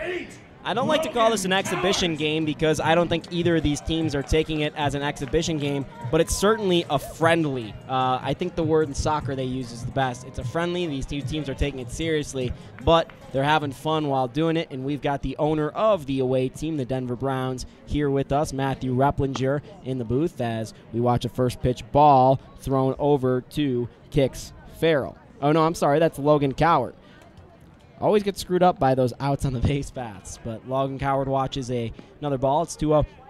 Matthew, I want to go back to your book, History of Baseball in Denver. One of my favorite reads as someone that absolutely loves baseball and the history of it in Denver. I want you to focus on the 1930s and the specific thing that I think you know where I'm going with this, the Denver White Elephants, as well as the Denver Post Tournament, and tell people what they do not know, which is that Denver had a great scene of integrated baseball. Yeah, it truly did. We were pioneers, I'd say. Pardon the pun, but Denver pioneers in baseball. The Denver Post Tournament was historic, and it was one of the first tournaments that featured white players and African American players playing on the same team, playing against each other, long before Jackie Robinson. I mean, not only that, but you had the Mexican League guys come up for that as well, which most people don't know about that, but there was actually a lot of racism towards Hispanic ball players up until Roberto Clemente broke somewhat of a color barrier in that sense with that demographic, as a walk was drawn by Logan Coward, and Kix Farrell watches a first pitch strike from the Browns right-hander. 0-1 the count, no outs here in the bottom of the third, scoreless game. He's Ethan Jordan joining me, Jake Shapiro on the call, Matthew Replinger up here in the booth, foul ball from Kix Farrell. And then besides the White Elephants, you also had the Denver Bears here for the longest of times, and you know, people always say, oh, the Broncos were the only people that have ever won championships in Colorado up until the Avalanche. But no, the Denver Bears had success after success, being a farm team for the Yankees at one point and the Expos at another. Yeah, in fact, they were a farm team for more than just that. They, there was the Twins. There's probably about 5 different teams. The Astros. Quite a few notable managers that came through. In fact, Billy Martin managed the Denver Bears. It was the only team he never got fired from as a manager. But that was when he was with the Twins. And the Twins, I think 1968 and 69 maybe, I'm not sure offhand. But, yeah, the Bears were Denver's team before the Broncos, actually. Yeah, and they built what was Mile High Stadium for the Bears, and it turned into the Broncos Stadium, and most people don't know that part either. Step off. You've always got the baseball in you. Ground ball to shortstop, turned easily at second over to first. In time, another double play turned by the Browns. Second one of the game, turned by the pair of Baldini and Culler out there over to Dickerson, and we've got 2 outs in the bottom of the third. Yeah, it's been a pitcher's duel here so far. Wasn't expecting this. I probably just jinxed it, but yeah, it's been fun to watch. The first of the 2 DHs at the bottom of the lineup for the Collegians, Chris Amador, stands in. So do you guys have a game this Sunday? We do. We play our Red Hawks rival team in the NABA Sunday morning at 9 a.m. at East High School. And that's where all of your games are this year, Sunday? For the next 2 months, yeah, okay. Just about. June and July we play at East High School, opposite the farmers market. So if you're looking for some produce or some honey of some sorts, come by the East High School farmers market and come to a Browns game. A little bit healthier than the Voodoo Donuts at the Browns game, but we still love those Voodoo Donuts. We'll have Voodoo Donuts at our June 16th. Then when the Pride Parade goes by, we'll actually have Voodoo Donuts as a sponsor that day. That might be the day to come by. Is Barker taking in that at all, though? No comment. I don't know. Hopefully Barker's playing ball that day, but if he wants to take the day off, that's up to him. That'd be a little fun crossover event for you guys down there as the strike is watched by the Collegian DH Amador, and the count is 2-2 as we used to do in high school. And that third base dugout, you shoot the side of your cap for 2-2 and 2. We'll see if the Collegians do that here. Ground ball hit to the third baseman. Barker with a great play as we talk about him on to first, and not in time. Amador makes like his Mustang and hustle downs the first base line in time for an infield single. Give us a little more time to talk. That's good. You know, Connor Messenger, Denver Browns DH, is a former Boulder Collegian. And a very good one at that. Yeah. It was his brother as well. Was Sky Messenger a Boulder Collegian? That predates me. I'm not sure, but where's Connor from originally? Is he a Boulder kid, or is he just a Niwot guy? Yeah. Right. His brother's All-American third baseman for the Kansas Jayhawks. He might have been too good to play here. He might have been a little too good. But yeah, I had a little David Bodie name drop earlier in the broadcast, and you've seen it because you've been at the high school ball phase for a while. You're heavily involved there. People don't realize how good high school baseball's gotten around here the last 10 years. I'd agree. Yeah, we're definitely getting a lot more scouts giving us looks than we did 10, 20 years ago. Hey, man, there's scouts here tonight. Yeah. And speaking of high school players, you've got one who just graduated from that high school level in Johnny Dowse at the plate. Just graduated from Brophy College Prep in Phoenix, Arizona. As you see the pickoff move there. I believe ties the record for youngest collegian ever. That's right, getting his first college baseball experience right now. Wow. He's, what, 18? Yup, 18. Just turned 18. He's going to be playing for the University of San Diego.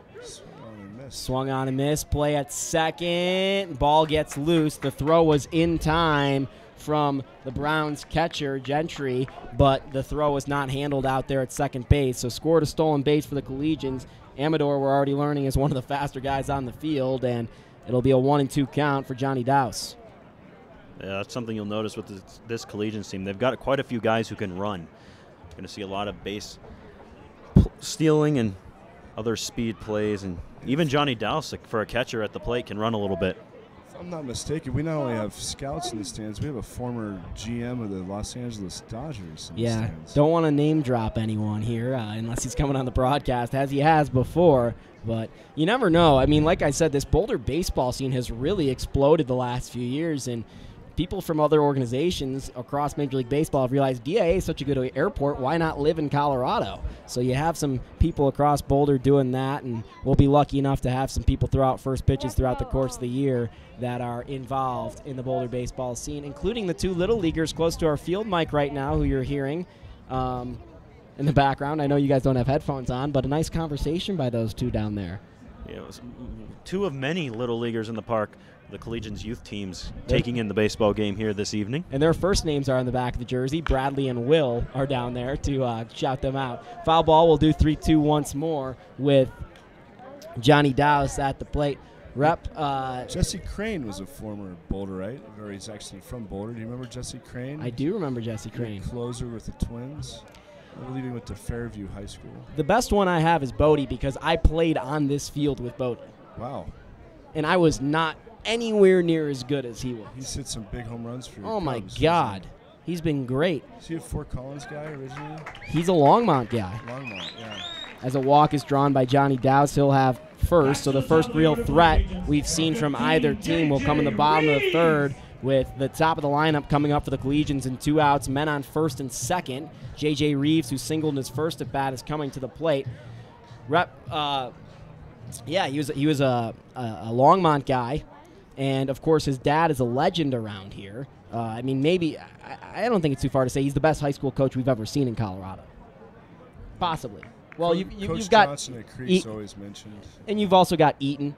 Yeah, the program they've run. He's still the winningest coach I think of all time.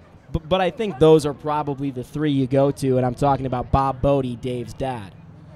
Sure.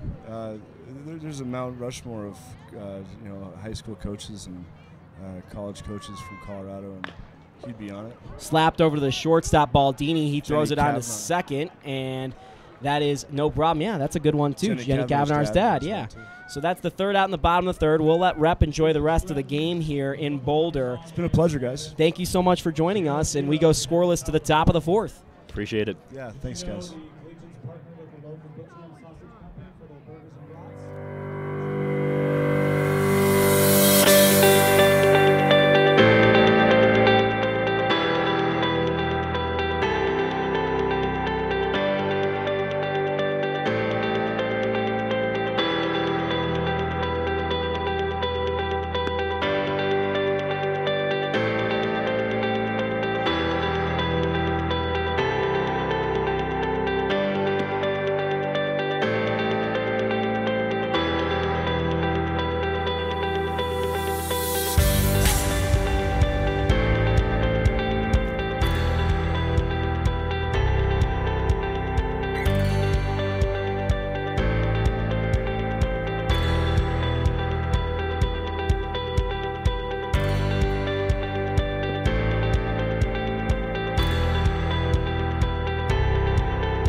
Back for the top of the fourth inning, scoreless game at Scott Carpenter Park in Boulder, Colorado as we hit the 7 o'clock hour. New pitcher on for your Boulder Collegians. It's a right-hander coming out of the windup from St. Mary's, and I'll let my partner Ethan Jordan tell you about him.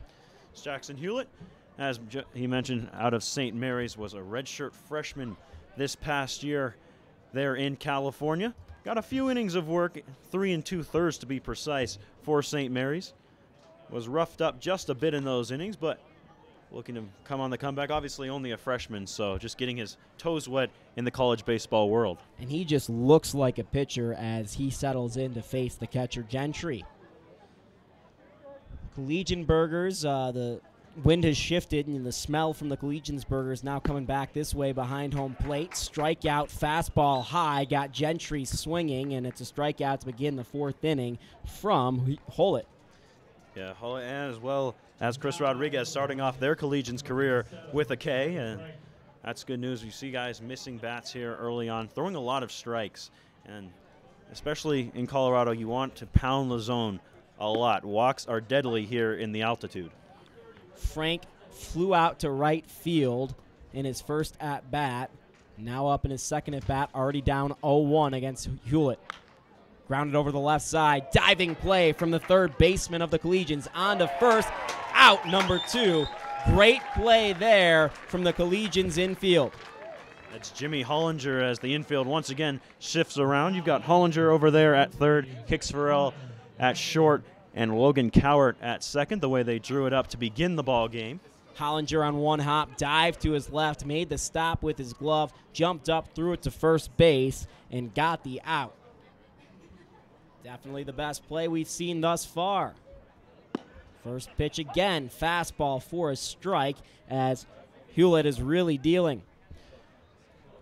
Good work on the mound by all these guys so far, throwing strikes. Second pitch is a hit-by pitch to Connor Messenger, former Collegian. He used to call this his home park. And throwing strikes is something that pitching coach Mark Goodman says is his real message to these guys this summer is pound the zone. It's okay if you get a hit, if someone gets a hit off of you, that's fine. That's okay. That's our philosophy is strikes, strikes, strikes, and more strikes. The two umpires are discussing something here. I think they're asking if the batter, Connor Messenger, made enough of an effort to get out of the way of that pitch. I'm not sure. But they are having a conversation.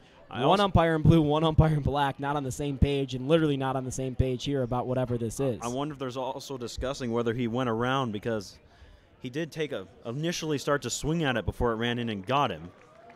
Yeah, they seem to be satisfied with the call on the field. And we're happy to see Connor Messenger get first base out of all the guys on the Browns, a former Collegian. We'll see him do well.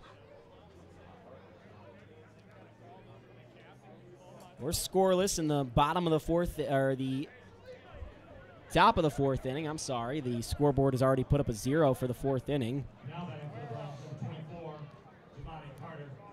Collegians with 2 hits, no errors. Browns with 2 hits as well. And here's Giovanni Carter now. If you're wondering, well, he wasn't in the lineup the first time around.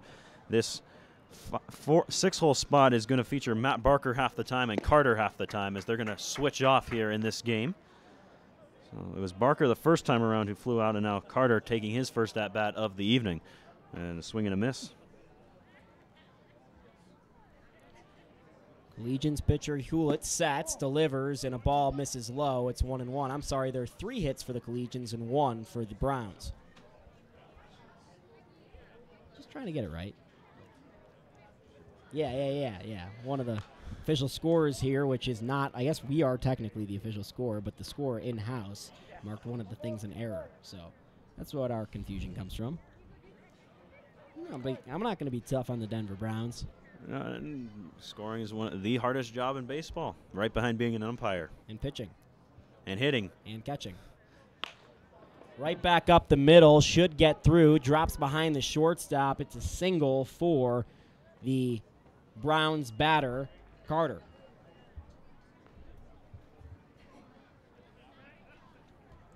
That'll bring up Dennis, the center fielder. He flew out on a foul out to the left side. It was gathered in by the third baseman of the Collegians at that time. And with the Browns getting their second hit of the game, they've got 2 on with 2 outs for Dennis. The lefty will face the righty, Hewlett. And Dennis got his first at-bat against Chris Rodriguez to finish off the second inning as he popped out to the third baseman. Fastball called a ball just inside. You mentioned he was from St. Mary's College last year. We had 2 different players from St. Mary's College. One of them, the catcher, Mark Goulart, was a very good player for the Collegians. Hit a couple walk-offs, was clutched down the stretch as this pitch is called a strike, and it's 1-1. Collegians still waiting on a couple players to get in, mostly from Long Beach State. Yeah, a pair of dirtbags coming to the Collegians this year. And that's a term of endearment. Oh, certainly. To be called a dirtbag in baseball is one of the best things you can be called out there. It means you're hustling, playing hard, and these are the first Long Beach State guys to ever play for the Collegians, so it'll be exciting to see them make their way out here to Boulder. 1-2 pitch. It's a fastball swung through and missed for out number 3. Hewlett gets out of the jam. We go to the bottom of the 4th, still scoreless at 0 apiece.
Back for the bottom of the 5th, it's Nick Arrivo, as we like to call him around here. Curveball watch for strike 1 as Taylor Big Ant is out there for another inning of work.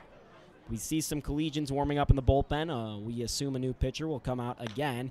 Ball smashed over to the right side. It gets through the infield, and a leadoff single for the Collegians. A couple times we've seen a leadoff base runner on. Both of the times they were retired by a double play. Yeah, in that light, Richardson going to look to avoid what he did last time up, which was ground out to the shortstop. This is a guy you can see he has the raw power. You can see it in batting practice, just looking to put everything together in terms of his swing here for the Collegians. First pitch out of the stretch, and that hits Richardson in the back. Collegians will have 2 on to start the bottom of the 4th in this scoreless game with the Denver Browns. Collegians do begin league play tomorrow night against who was their rival last year, the Game Day Saints. They'll see the Saints on Sunday. Oh, I'm sorry. I got that confused. Who they got tomorrow then? The Fort Collins Foxes come down out of the And I believe that's North. actually going to be their first league game in Rocky Mountain Baseball League because the Foxes are new to RMBL this year. So unless they've played a game before tomorrow, which I believe league play starts tomorrow, then tomorrow will be their first league game. And they'll do it here in Boulder. First game will be at 5:30. The second game, 30 minutes or so after that one ends. You can, of course, check those both out right here on our YouTube, our Facebook Live, our Twitch, as well as our Periscope, or come on out to the ballpark. 5:30 first pitch on those games. Hunter Hudson looks at a ball that misses wide, and he will start in a favorable count against Begant.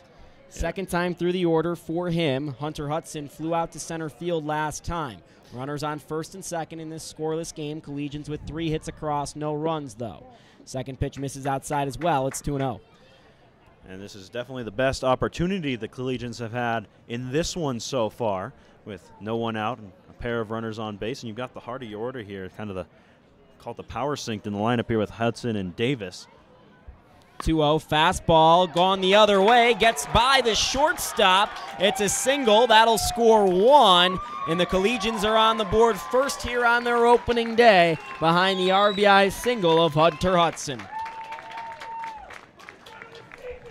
Once again, we talked about the approaches. We've talked about it all night long. Hudson just not trying to do too much, just drive that runner in from second, goes the other way on a breaking ball and drives in the run. And nobody you'd rather see coming up to the plate, still with 2 men on and nobody out, than this guy. It's Turner Davis, the right-handed hitting catcher and first baseman, has the most pop on the team. Needs to make that connection here. Flew out to left field last time on a hard liner. First pitch watch just a bit high.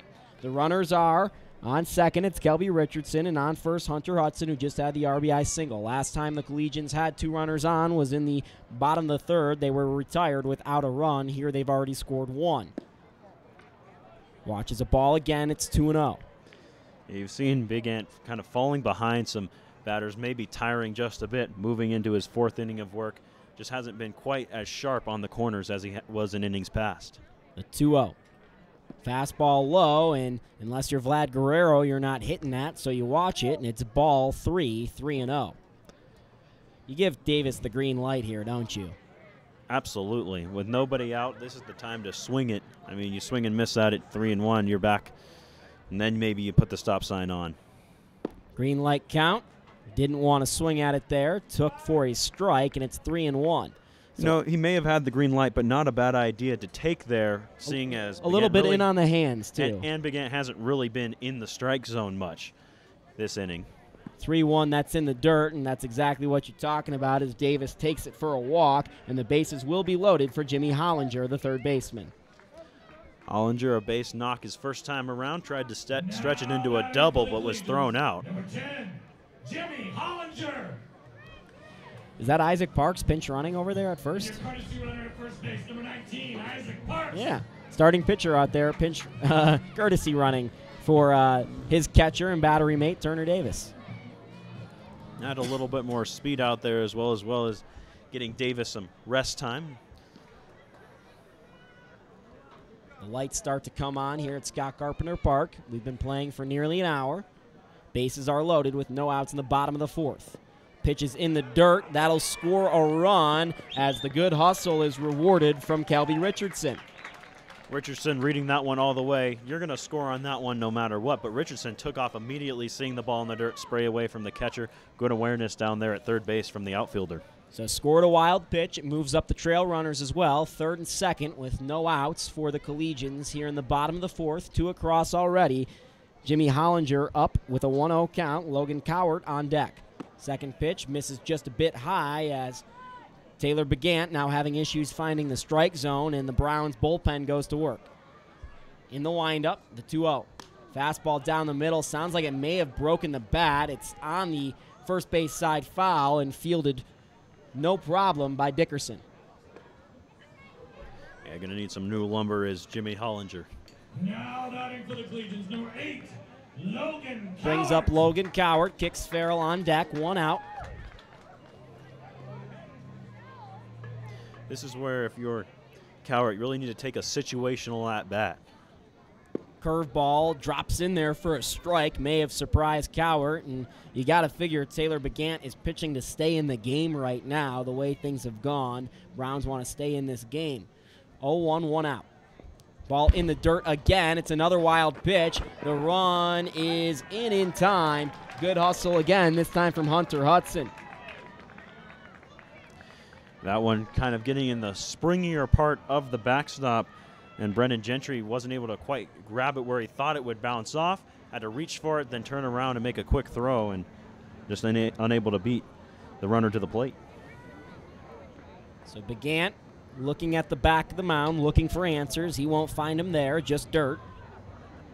Now looking back in at his catcher for the signs, and a 1-1 count with 1 out, runner on third for the Collegians. The pitch, fastball back the other way and fouled away, and we'll do 1-2.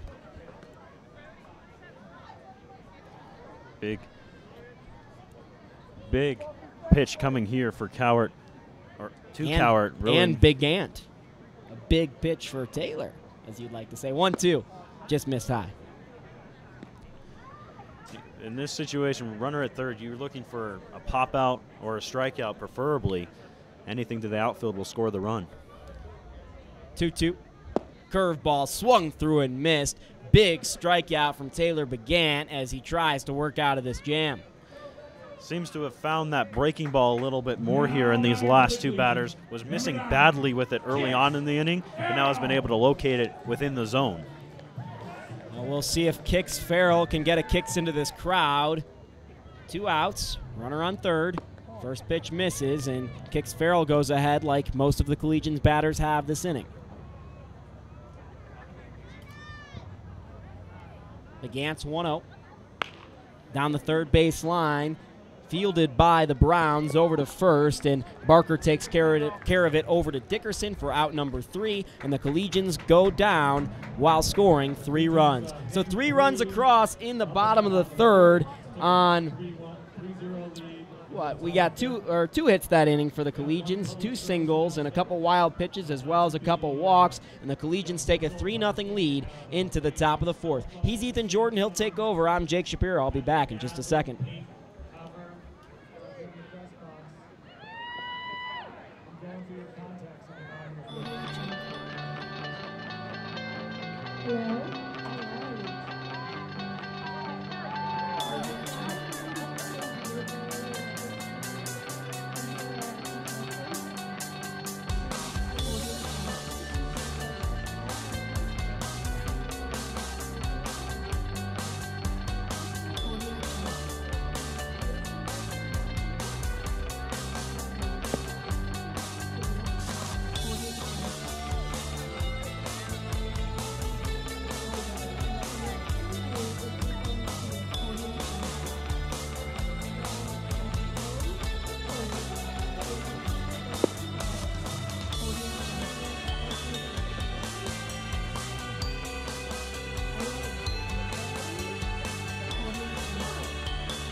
Oh, and welcome back to Scott Carpenter Field. 3-0. The Boulder Collegians lead the Denver Browns. They struck for 3 in the bottom half of the 4th inning. On to inning number 5. And a new pitcher on for the Collegians. It's Trent Lafka. So face 8, 9, and 1 of the Browns order here in the 5th. Starting with Kestrel Dickerson. Struck out his first time around. And he'll take one low and outside for ball 1. Dickerson had the pleasure of facing Jackson Hewlett as Lafka makes it the 4th Collegians pitcher of the evening. 1-0 towards left field. Coming in on it and making the catch out there is Nick Arrivo, and quickly one retired here in the 5th. So that'll bring about P.J. Sparks now. Sparks also a strikeout victim from Hewlett his first time around.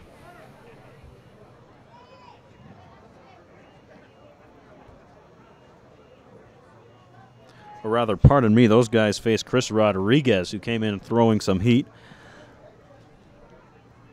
Lafka delivers. This one chopped towards third, but will spray wide of the bag for strike 1.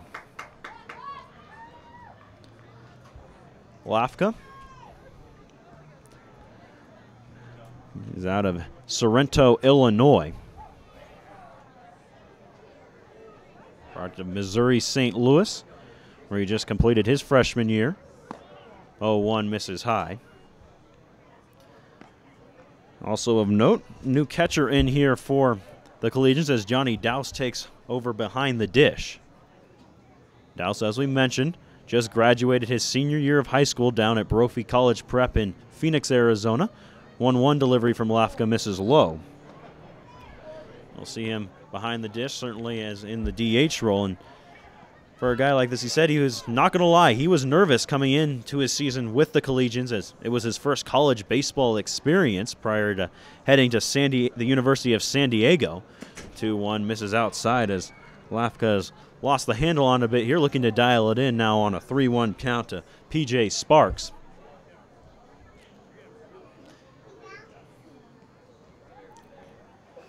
Sparks from the right side, looking for his first knock of the day. 3-1 delivery, and missed outside again with it as he's just pulling it a little too much. And the Browns will have a 1-out base runner. As we turn the lineup card over, Zach Baldini will stand in. Baldini, a 1-for-2 evening thus far.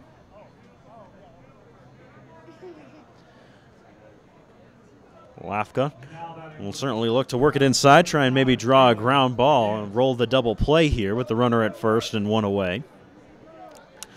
Lafka there in Missouri, a 12 2/3 innings pitched season for him, a 4.236 ERA in those innings. As he misses outside, ball gets away, and P.J. Sparks is going to take second base. So credit a pass ball there to Zach Baldini, or against Zach Baldini, credit it to Johnny Dowse.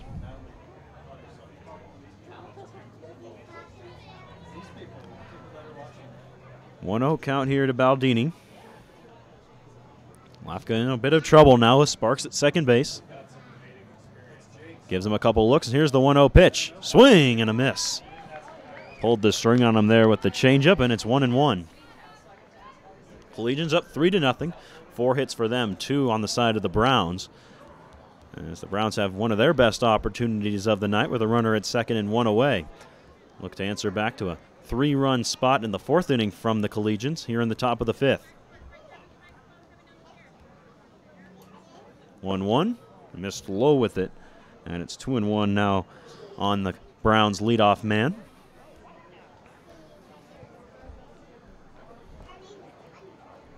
Collegians featuring a number of different pitchers tonight, as you've seen guys only working 1 or 2 innings apiece thus far.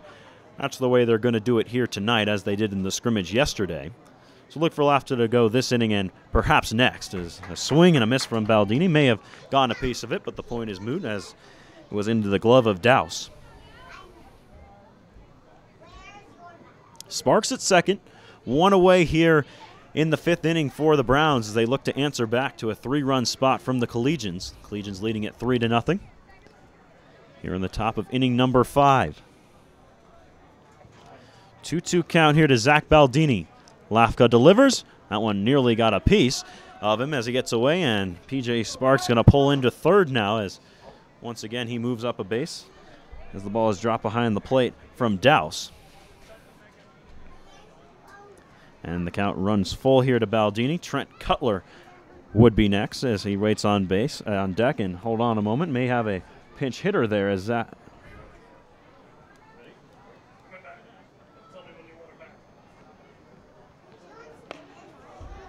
Now hold on a moment. Things have seemed to have shifted around here for the Browns. As we mentioned, the lineup a little bit hairy already tonight, and we do apologize, but at the plate here is the pitcher, Taylor Began, as he takes his first cuts of the evening. So Began at the plate. It's Baldini on deck. That is PJ Sparks over there as this one's grounded to second. Will score the run, so Parks comes in to score as Taylor Began helps himself. And now the score 3-1. So Wright began in there as the 10th guy in the lineup. No problem there, as the Collegians have a 10th guy as well. So here's Baldini now, standing in from the right side. So Began with the ground out and the RBI. Baldini, base is clear now, takes a strike. Lafka works ahead.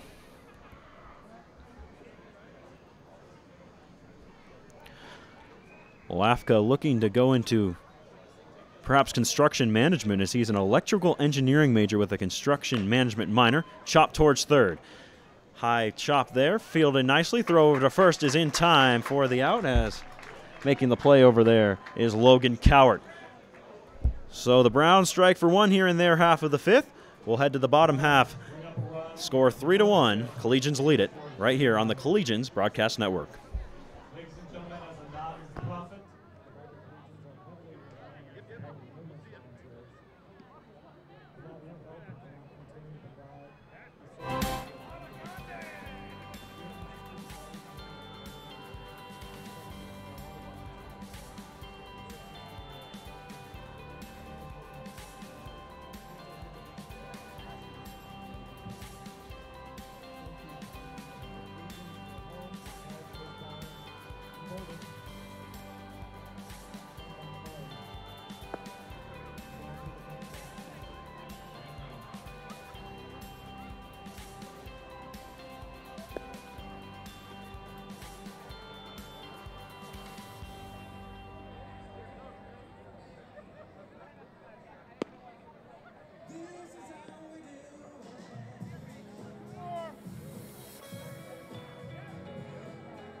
And welcome back to Scott Carpenter Park. Ethan Jordan alongside Jake Shapiro. Boulder Collegians and Denver Browns here on opening night from Boulder.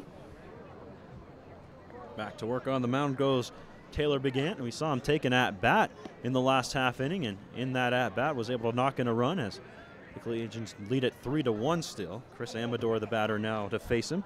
Amador reached on an error his first time around as he watches one inside.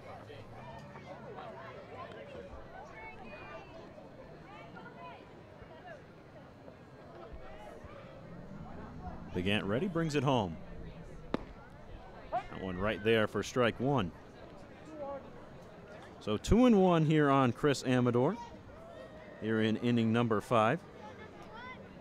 Amador DHing tonight. Another good-looking curveball that time for Began as he finds the zone. Count even 2-2 on Chris Amador.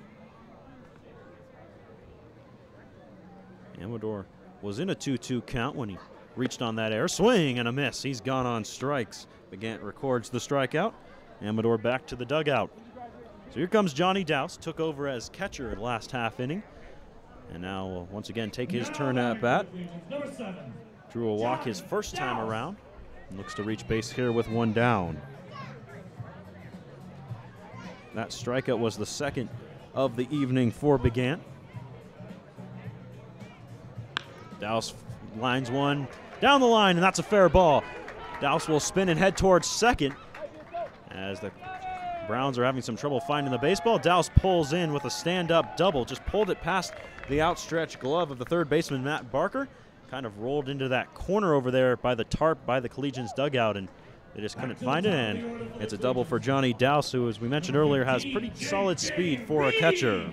Well, it was doused in water a little bit down there for Johnny and the Browns as it started to rain again. I'm laughing at our cameraman right now, James Margulies, who is trying to attempt to hold up the umbrella while he holds the camera.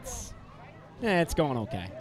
Isaac Parks is in to run once again at second base as Dowse now receives the courtesy runner, being the catcher. J.J. Reeves will stand in for his second time around. 1 for 2 evening thus far. This one gets away from the catcher, and up to third base goes Isaac Parks, showing off a little bit of the speed there. Pitch, of course, was a ball on Reeves as it missed in the dirt. So it's 1-0 on the Collegian center fielder. Again, a lengthy walk behind the mound now as he prepares to reset. Tough spot here with a runner at third and only one away. Fly ball would score him. Pretty good speed there from Parks. Reeves will take this one low. 2 balls and no strikes. Reeves, as we mentioned earlier, a product of Regis University. Not a local kid, grew up in Mesa, Arizona. As he chops this one towards first. Fielding it on the long hop there is the first baseman, Kestrel Dickerson. Ball gets away, and now Reeves up to second as the run scores. So had to take the long hop. The flip didn't go his way, and Reeves with the good speed moves up. Run would have scored anyway, so now 4-1, the Collegians lead it. That's an RBI still for the Collegians, but scored an error that moves up the runner. And it was a tough play out there for Cutler with the wet ball and just kind of out through it over towards the first baseman, wasn't able to connect. Nick Arrivo, the batter now. 1 for 2 on the day for him. And this one bounces well in front of the plate and gets away from the catcher. Reeves up to third base. I mean, that one bounced a good yard or so ahead of the plate. Easy take for Arrivo. He's up 1-0 now with J.J. Reeves down to third base, 1 down, and once again a fly ball would score the run here, or perhaps another error or pass ball. We've seen a lot of wild pitches / pass balls here the last little bit for the Browns. That one missing low as well. 2-0 now to Nick Arrivo. Arrivo, the single back in the 4th inning. He would later come around to score the game's first run as he led off that inning with the single. This one lined past the glove of Barker into center left field, and that'll be a base knock and an RBI for Nick Arrivo, as in to score is J.J. Reeves, and the Collegians take a 5-1 lead. And they don't call it the hot corner for nothing over there, as Barker, that one got on him quickly, did all he could do to try and reach out and snag it, but just hit too squarely by Arrivo, as he's got his second hit and an RBI. Here's Kelby Richardson now. Richardson was hit by a pitch back in the 4th. He also would come around to score in that 3-run inning for the Collegians. He'll watch one low as Begant maybe finishing a bit too low on his pitches there, maybe holding on just a bit too long as he's missed low consistently here in the inning. 1-0. This one hit down the line in left, and that's going to be a foul ball. Giving it a pretty good ride that time was Richardson, but just couldn't keep it between the lines, and it'll be a loud strike 1. Richardson from Benedictine Mesa, Benedictine University. It's been around for quite a while in Chicago, since the 1800s in fact, but the Mesa version, or branch if you will, has only been around since 2012. A couple of players, including Richardson and the man behind him, Hunter Hudson, who waits on deck, coming to the Collegians from the Mesa version of Benedictine. 1-1 delivery, breaking ball that finds the zone, and now in a favorable count is Begant here against Richardson. Arrivo at first after the RBI single. Richardson with a 1-2 count, looking to move him around. Begant ready, delivers, and reaching out and just pushing it away is Richardson. Defensive swing there. Definitely glad he swung at that one. That would have been mighty close. It'll remain 1-2 on the Boulder Collegians right fielder. Looking to record his first knock as a Collegian. Here's the pitch. Runner takes off. This one lined down the third base line once again, but once again it will go foul. Just turning on a couple of pitches here is Richardson, as he may be early on a couple of breaking balls. Arrivo took off on the play, as we've seen the good speed from him thus far. The first two guys in that order, pretty good speed in Reeves and Arrivo. 1-2 count here on Kelby Richardson. One down in the Collegian fifth. 2 runs already home. Pickoff move to first. Arrivo not all that far off the bag as he slides in safe. 3 runs in the fourth for the Collegians. 2 here already in the fifth. As diving back again is Arrivo, as they're keeping particularly close tabs on him, and why not after seeing him take off on that foul ball earlier. Here comes the 1-2. In on the hands and high as Richardson pops it high and over our heads and out of play. Fortunate even to get that one out of play as he got beat high in the zone on the pitch from Begant, but lives to swing another day. 1-2 on him here. Collegians 2 runs. All started with a double from Johnny Dowse. He'd come in to score off an error with J.J. Reeves batting. Reeves credited with the RBI as he got the ground ball, and then Reeves would come in to score off the hit from Nick Arrivo. Arrivo resides at first. 1-2 pitch in the dirt. Kept in front of him did the catcher Gentry. Good block that time by Gentry. 2-2 to Kelby Richardson now. Evens the count back up. After battling hard, he's fouled off a number of pitches already. In fact, and 2 of those hit pretty well down that first third base line. Again, ready? Here's the 2-2.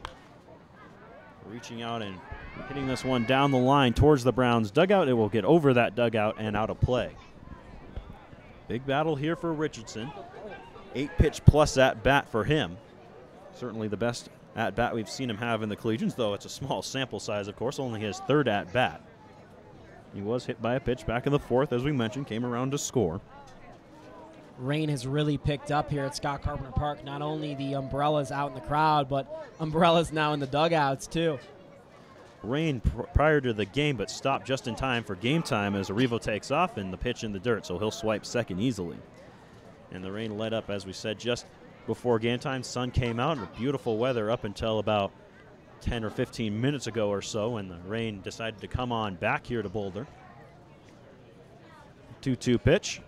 Richardson hits this one to third. Nice pickup there by Barker. Barker will go to first. He gets Richardson there, but moving up on the play is Arrivo. Fine play over there by Matt Barker as that one got on him in a hurry. So with Richardson retired and a runner down to third, it'll be Hunter Hudson. Hudson, the owner of the first RBI of the season for the Collegians with a base hit back in the 4th inning, looking to add another RBI to the total here with Arrivo at third and 2 away.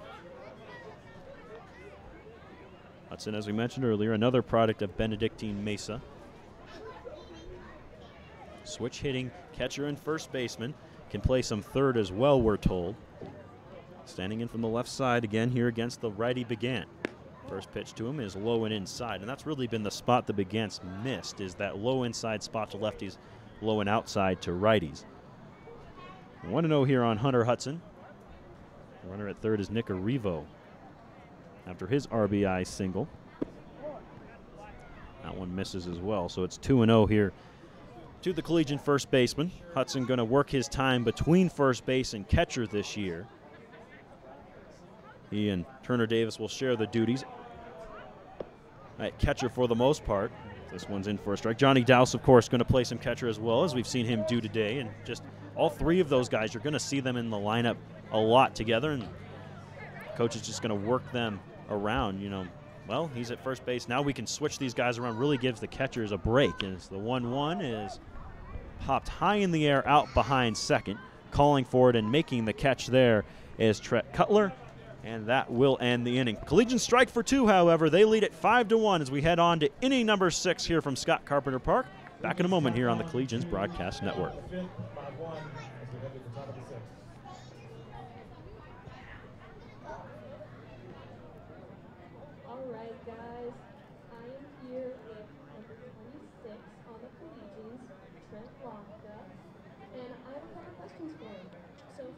what is your best memory from playing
And welcome back to Scott Carpenter Park.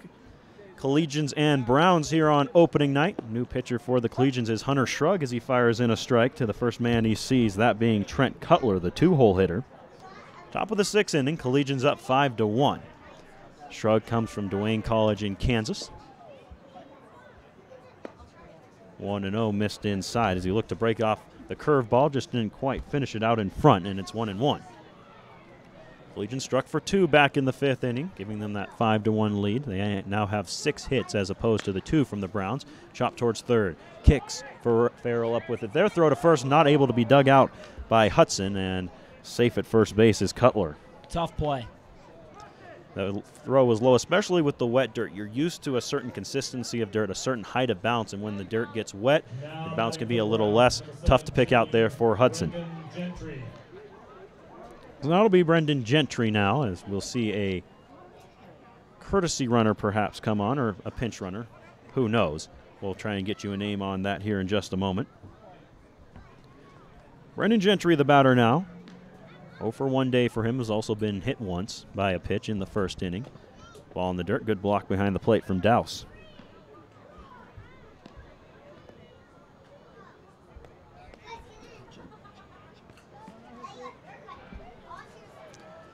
(1-0) here on Brendan Gentry. See Hunter Shrug getting his first inning of work as a Collegian. 1-0 delivery. In the dirt, this one gets away from Dowse. And up to second base goes the pinch runner, and that pinch runner being Preston Riley. Riley to second base now. Tough play there for Dowse as it bounced in front of him. Shrug, a local kid here from Colorado, out in Aurora, kind of the rural part of Aurora. Grew up on a ranch. 2-0 delivery. That one just missing inside. Good placement on the fastball there from Shrug. And growing up on a ranch, he says this has got to be one of the most stressful times, but good stressful times of the year for him, as it's calving season out there on the ranch. In fact, he's studying at school to maybe someday own his own ranch. Right now pitching for the Boulder Collegians. Here's the delivery, in for a strike.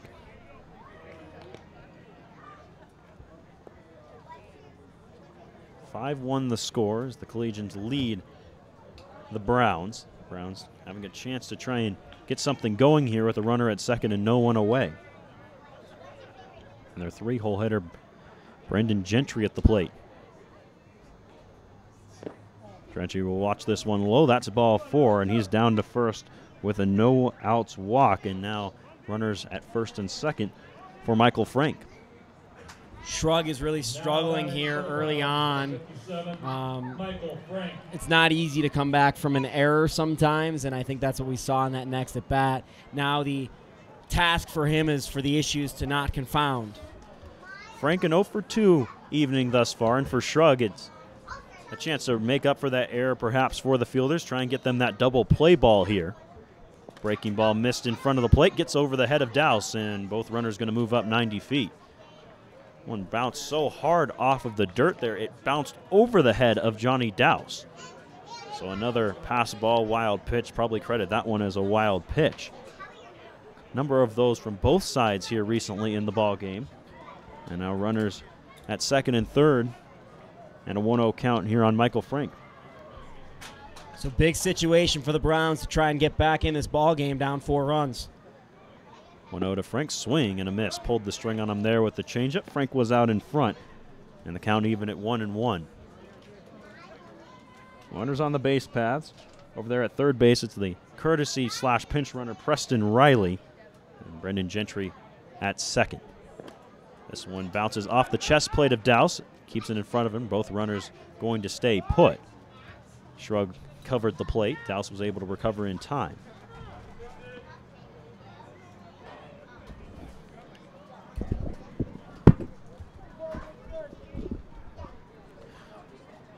Two and one on Michael Frank. Runners at second and third. Nobody out. Big chance here for the Browns, down 5-1. 1-1 swing and a miss. Went after a pitch outside of the zone, and Shrug is up on him evened with him 2-2. Shrug looking for the strikeout, pop out, anything that'll keep these runners from scoring here on the 2-strike count. And here it is. Swing and a miss, he got him. Pulled the string once again, did Hunter Shrug. He gets his first strikeout as a Collegian, and coming at no better time than with nobody out and runners at second and third. So big pitch coming there, and now Connor Messenger will try and drive in the runs with one away. Messenger 0 for 1 evening thus far, another guy that was hit by a pitch. Messenger grounded out to second base. That would do well for the Collegians. I don't think the Browns are trading outs for runs at this point. Swing and a miss by Messenger. Got just a slight piece of it, but counted strike one either way as it was into the glove of Dowse.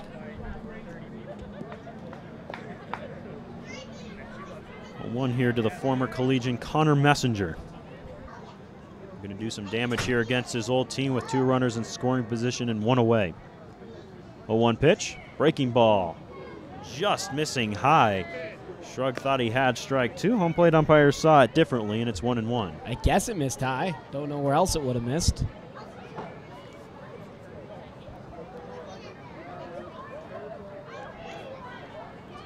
Shrug ready. Here's the 1-1.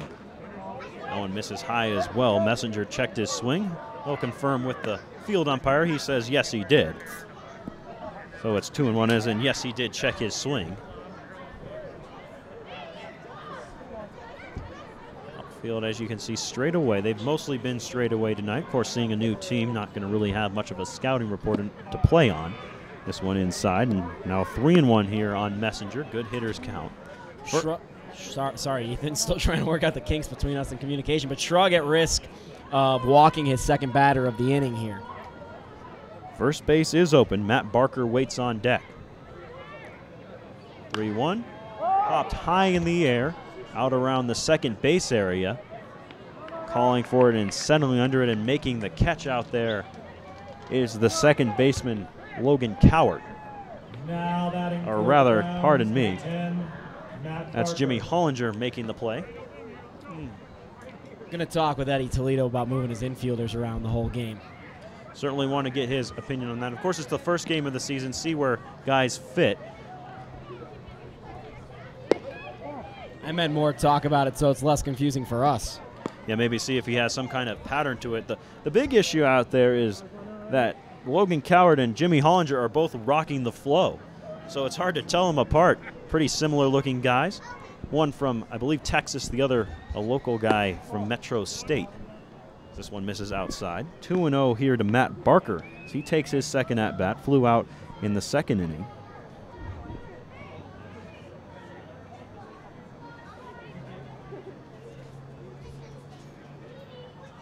(2-0). 2 outs and runners at second and third. Fouled away by Barker. Never feels too good. The old foul ball off the foot. I always tell people, they're like, how do people get hurt playing baseball? And it's that play right there that hurts people more than any other play in baseball. And foot injuries are particularly nasty, really hard to heal those up. Can be surprisingly devastating to guys. 2-1 pitch towards second. Fielded by Hudson as he cuts him off. Throw to first is in time, and how about that? Hunter Shrug works out of the inning. Second and third with nobody out. He says no problem. We'll keep it 5-1 as we head to the bottom of the sixth. Good work on the mound by Hunter Shrug. Top of the seventh when we come back. Or bottom of the sixth when we come back. Rip.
Bottom of the sixth inning here from Scott Carpenter Park. 5-1, the Collegians lead it over the Denver Browns here on opening night. New pitcher on for the Browns is Danny Baldini, and wondering, well, Zach Baldini's still over there at shortstop. He'll see, Danny Baldini will see 5, 6, and 7 for the Collegians, those being Turner Davis, Jimmy Hollinger, and Logan Coward. You saw the view of us in the booth. You're still rocking the collared shirt. I've gone down to the T-shirt at this point. As you see the knock there from Turner Davis, he records his first hit as a Collegian. 1 for 2 on the day. How long's that collared shirt staying on was my point. Oh, this one here? Yeah. I don't know where my shirt I was wearing earlier is, so how about the rest of the night? Fine with me. And the Collegians are winning it with the collared shirt on. Got to get the mojo going. As Jimmy Hollinger stands in. 1 for 2 for him so far this evening. As Baldini misses well high there, nearly over the head of Hollinger.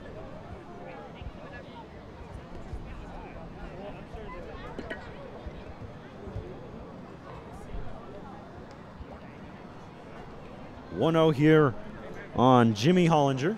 We would call him the Collegians' third baseman, but who knows what he's going to play next inning as he swings and misses. Turner Davis at first. He's singled.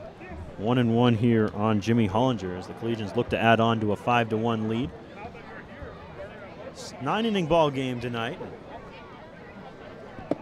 As this one goes through the legs of the catcher Gentry.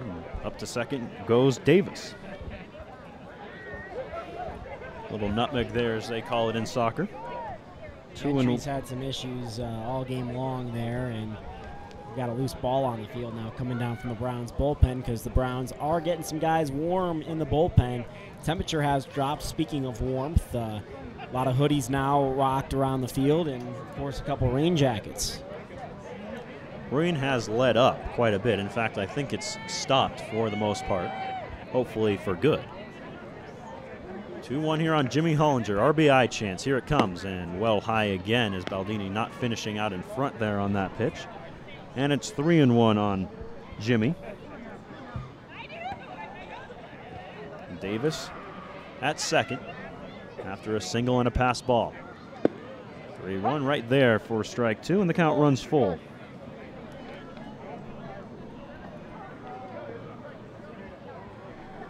Danny Baldini, the first man out of that Browns bullpen.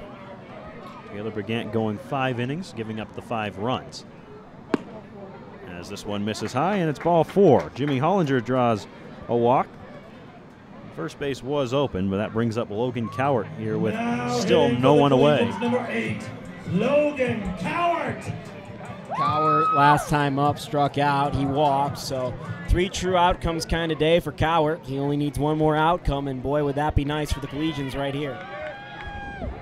We'll see if Cowart subscribes to that fly ball revolution mentality. This one missing low in the dirt.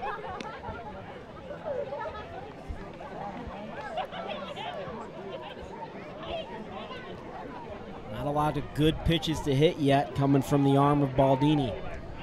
Cowart out of Henderson State in Arkansas. Rounded towards second. It slowed down on that long grass on the infield. It fielded easily by Cutler. Up to third goes Davis. Particularly long grass on the infield here at Scott Carpenter. As you saw that ball just die right there on the infield. Oftentimes that might be a base hit on a shorter infield, but there's nowhere to go with the long green grass. I think Nick Arrivo's dad tweeted out at Boulder, like literally just at the entire city of Boulder, please mow the grass at Scott Carpenter Park. I don't know if he knew what he was doing, but he added an entire city, so hats off to him. We'll have to see tomorrow what the grass looks like. Kicks Farrell, stands in, takes a strike.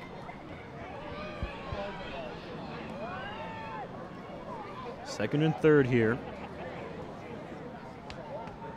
after the ground ball. Pitch is high once again.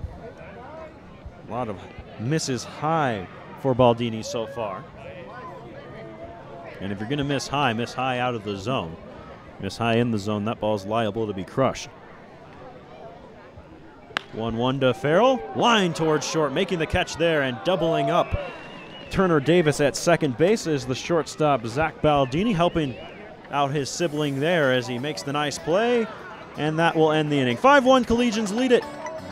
Top of 7 when we come back.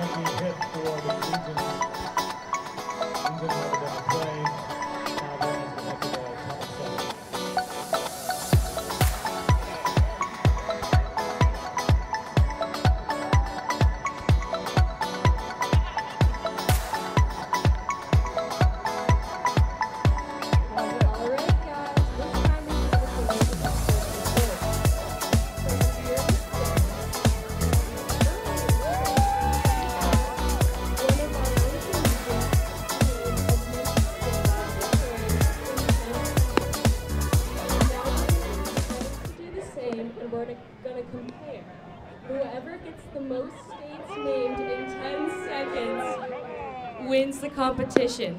Are you ready? All right.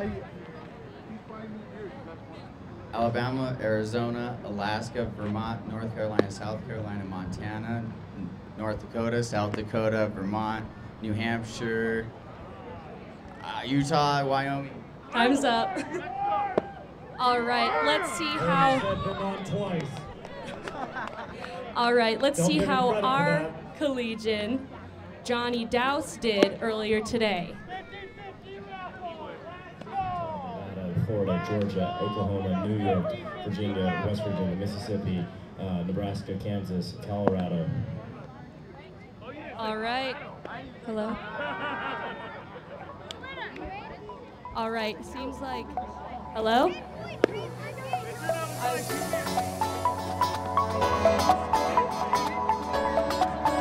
Did you want us to count? We won't count it. Dennis, can you do it again?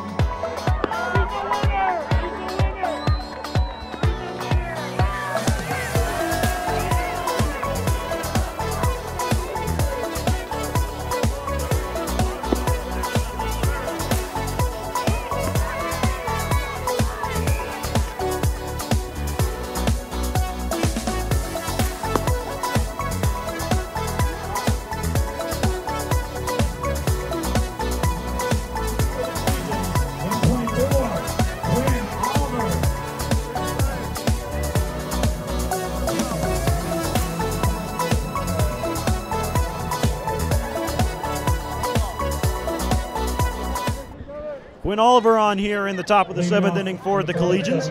They lead it 5-1 over the Denver Browns here on opening night. Ethan Jordan, Jake Shapiro alongside you here as you get a look inside our broadcast booth here at Scott Carpenter Park. Certainly glad to have you along with us here on this special opening night. First pitch from Oliver misses inside to Chris Dennis, the center fielder for these Browns. Collegians looking to wrap up opening night here. 5-1 they lead it. They'll play again tomorrow against the Fort Collins Foxes, and this is a strike. They'll play a doubleheader against Fort Collins. 5:30 the start time for the first game. We'll perhaps a bit of a pregame show, so make it a 5:15 start time here for us. You can certainly catch both of those games right here on YouTube, Facebook Live, Twitch, or Periscope, whichever way you choose to watch your Collegians. It's 1 and 2 after the foul ball from Dennis, or come out and join us at the Yard. The same festivities as opening night, well, or just about, of course. Will be going on tomorrow night. Come out and get yourself a Collegians dog, Collegians burger. This one chopped high in the air. Quinn Cook going to make the play behind the mound, looking to throw him out, and he got him. Fine play there from Quinn Cook. Athletic off the mound, and, well, we saw the guys taking PFPs in practice on Wednesday, and they pay off there for Quinn Cook as he gets the out. And now it'll be up to Kestrel Dickerson to try and get things started with one away. 0 for 2 evening for Kestrel. Strikeout and a line out to first base.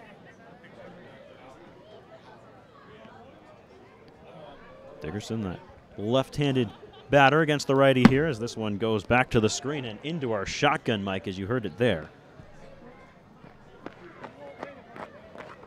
1-0 on Kestrel Dickerson. When Cook works his first inning. Fouled right back to the screen again. We've seen Dickerson do that a number of times tonight. He's been right on a couple of pitches, including that line drive to first. Just hasn't been able to put it all together quite yet. 1-1 on him here. Browns looking to get back in this ball game as things are starting to get late on him here. Top of 7 in a 9-inning game, down by 4. Ground ball towards short. Up with it there is Kix Farrell. Throw to first is wide of the bag, past Hudson, and will get out of play. So up to second goes Kestrel Dickerson. A throw from Farrell just wide to the right of Hudson. He stretched as far as he could, but couldn't make the grab. So credit an error, or give an error, I suppose, to Farrell on the play. E6 as Dickerson will move up to second as well. PJ Sparks the batter now. He scored the lone run of the ball game for Denver thus far. Second at bat for him.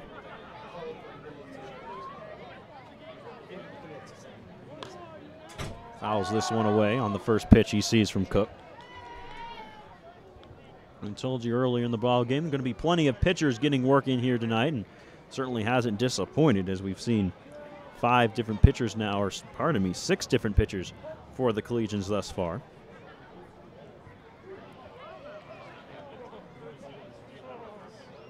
Pitch here is inside. All of them working 1 inning save for the starter Isaac Parks.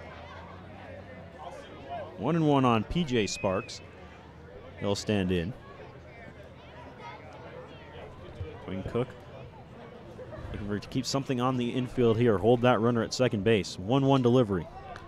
Fouled back to the screen. Again off the shotgun, Mike. I had to leave you for a second there. I was making sure I was singing the 7th inning stretch, which I am. So good news for all of you at home, or horrible news depending on your sense of music. I'm about to sing the 7th inning stretch, which you can catch here Well, it's certainly good news for the folks at home because, well, are we going to air it live on the broadcast? Yeah, that's why it's bad news for them, Oh, too. well, I was going to say you're safe at home, but perhaps not. 1-2 delivery. Lined into left. That's a base knocked down the line. That one will roll to the fence. In to score easily from second is Dickerson. Up to second goes Sparks. As the Browns cut into the lead now, only a three-run lead for the Collegians, 5-2. So P.J. Sparks has scored one run, knocked in the other. He's been involved in both runs here for Denver. As here comes Coach Toledo. I think there's only 2 outs. There's only 1 out. And once again, Begant's going to take an at-bat here. He started on the mound, did not initially start at the plate, but came in, I believe, the 5th inning to take an at-bat, and will do the same here despite not being on the mound any longer. So 1 down in the inning as we get the scoreboard corrected. At second base is P.J. Sparks. RBI double for him. The first RBI of the game came from this guy right here as Begant takes a strike.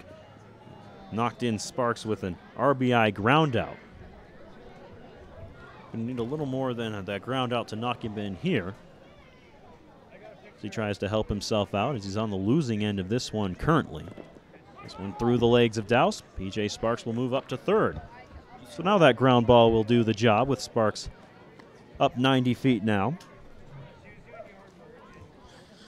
And a 1-1 count here to Taylor Begant. Quinn Cook going to have to go to work here for the Collegians. Runner at third and 1 down. Cook, another Regis guy, as he sets and brings home the 1-1. Good block behind the plate by Johnny Douse. 2 balls and 1 strike on the starting pitcher today for the Browns, Taylor Begant. Not only is Quinn Oliver trying to do some pitching, as we see here for the Collegians, also working himself over at first base a little bit this summer. 2-1's fouled away. Seen him get some reps during practice as well as in warm-up, and maybe we'll see him in the lineup one of these days. Yeah, and he can use that to transfer, which he's looking to do if he does get those those reps at first base.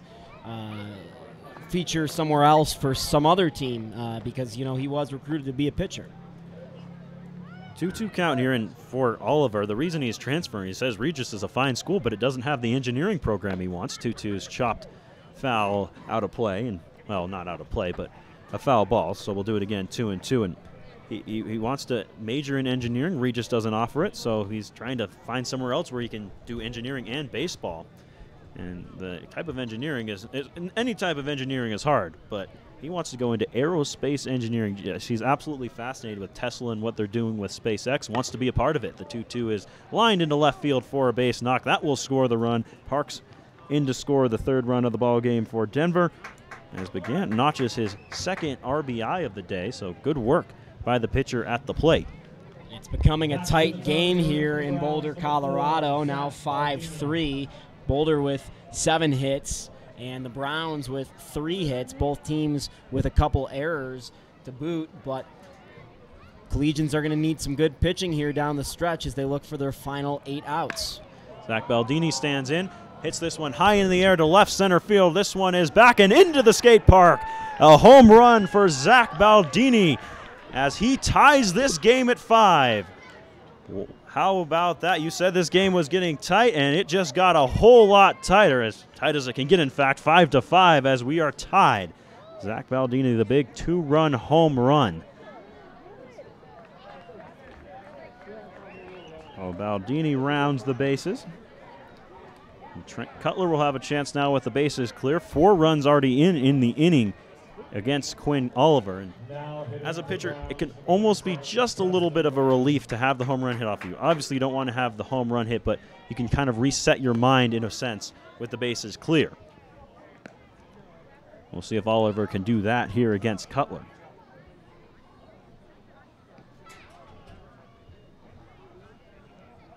.0 delivery, swing and a miss. New ball game here, 5-5, 4-run inning for the Denver Browns. This one fouled away. The bullpen has gone to work out there in left field for the Collegians. Sure, Coach Toledo wants to let Oliver work out of this. Obviously, this summer league is first and foremost about development. This one's pulled foul. And baseball is a game of failure. Going to have rough spots, as Oliver has had tonight, and giving him a chance to work out of it, I'm sure, is what Coach Toledo would like to do here. You know, the Collegians played the Browns twice last year, Ethan, and won both matchups. And I know we had Matthew Replinger up here talking about it. I actually talked with Michael Olszewski, their manager, before the game. They've lost 2 games this year, and that's uncommon for the Browns. So they're coming out, and you know, they need to get their season going here. So Chopper to third from Cutler. Throw over to first is high, but tagging the runner out. Fine play over there by Hunter Hudson off the throw from Jimmy Hollinger at third base. And that'll be the second out. So nice connection there. It wasn't an easy throw by any stretch of the imagination for Hollinger, and Hudson helping him finish off the play there. And it'll be Brendan Gentry to swing it now for the Browns. 7 hits for the Collegians, 4 for the Browns. And they've come at the right time here in the 7th inning. They put up a 4 spot and tied the game at 5. 1-0 on Gentry after that last pitch. Oliver a chance to work out of the inning here. 1-0 delivery, chop back up the middle. Kicks Farrell, will grab it behind second base, sets and throws. Hudson with the stretch, gets the out, beating Gentry by, well, you say a half a step usually. That was a quarter of a step there. Nice play on both ends as we head to the bottom of the 7th. Whole new ball game, 5-5 when we come back.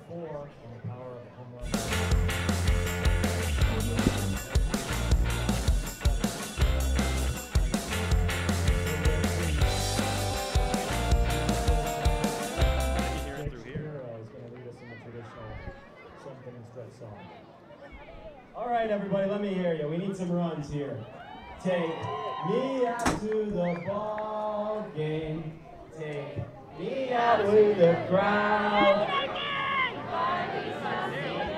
Cracker Jacks. I don't care if I never get back for its root. Root. If they don't win, it's a shame.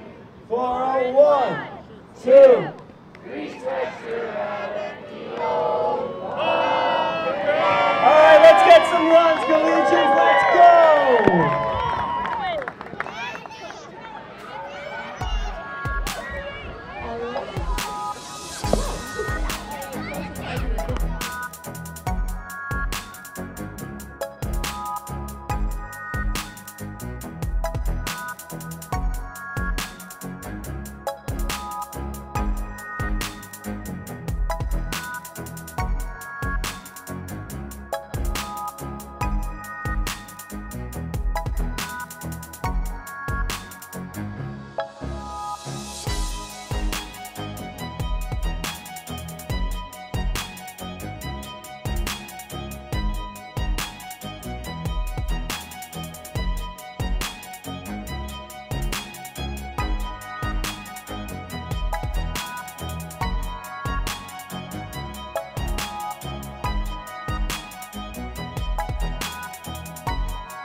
Congratulations! All right, now, how much of that would you like to give back to the Community Foundation now? Just kidding, enjoy it. Thanks, folks. Come on out tomorrow, we'll be doing another 50-50.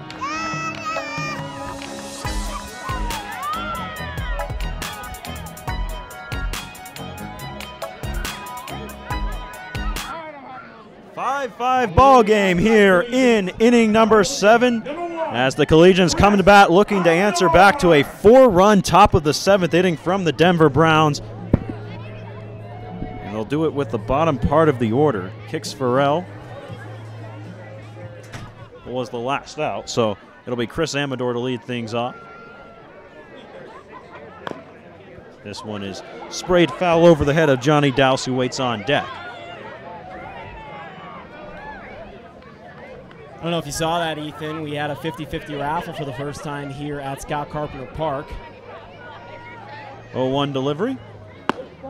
And the winner of that 50-50 raffle was my 10th grade history teacher, Miss Lewis.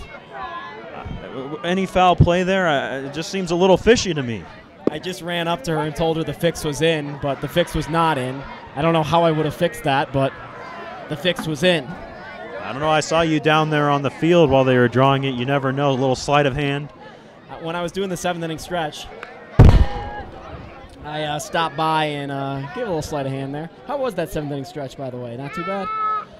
My muscles are much more relaxed and stretched out, I will say that. I know what you were referring to, the rendition. You got the fans going. So your eardrums are ringing a little bit. They've been in better shape before, let's put it that way, as it's 2-2 now. Now the real problem is if I start going down there and singing it. I'm going to make you do it one time this year. Let's back home. It'll happen once. Once. Be at that game. The Ethan Jordan sings the 7th inning stretch game. That'll be the promotion. Maybe we'll make T-shirts as well, as you see Amador foul that one away again. Fine day for Amador as he reached base once and was able to move up to second base. Has done a nice job as the DH thus far.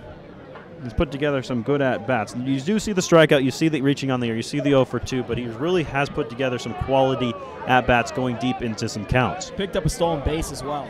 2-2 delivery. Swing and a miss. Got him there. Is the new pitcher on the hill for Denver. That's Dallas Bemis. Now batting for the Collegians. So here's Johnny Dowse now. And how about Johnny Dowse, his first college level game ever. And he's 1 for 1 with a walk and a double and a run scored. Well, I'd like to see him doused in a Gatorade bath in this tie game a little bit later. I'm sure he would love that as well, as would his teammates. This one high over his head, looking to put together a quality at-bat here in the 7th first. 1-0 on him. Try and get on base for the top of the order in J.J. Reeves. This one sprayed foul wide of third. We got Reeves and Arrivo coming up next. A lot of R's in those two names. Both of them have been well today. 2 times on base for each, so this is the time where you could see a rally going here in the bottom of the 7th for the Collegians. Especially if Dowse were to reach base here, as he's done twice so far tonight. 1-1 count on him here. Bemis ready. Here's the delivery. Breaking ball finds the inside part of the zone. And now a 2-strike count here on Johnny Dowse. Was able to work a 2-strike count back into a walk back in the 3rd inning. See what he has in store here, 1-2. Fastball missed just high. Tough pitch to lay off on 2 strikes if you're Dowse, but he's glad he did. And it's 2-2. 2-2 count here to the Collegians backstop. Breaking ball, chopped back towards the mound. Fine sliding play on his knees made there by Bemis, but not going to be in time to beat Johnny Dowse, who runs pretty well for a catcher. And he's aboard with an infield hit, his 2nd hit of the day and his 3rd time aboard. 9th hit for the Collegians today. Back the Browns have the 5. Number 15, and J.J. Reeves. Again, like I said, going into this at bat, this is the time you could see something cooking for the Boulder Collegians. Last time J.J. Reeves was up, he walked and came around to score.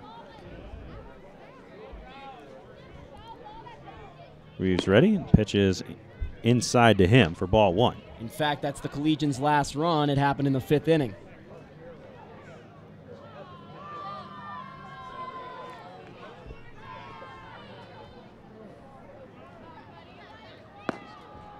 There's a strike to J.J. Reeves. 1-1 on him.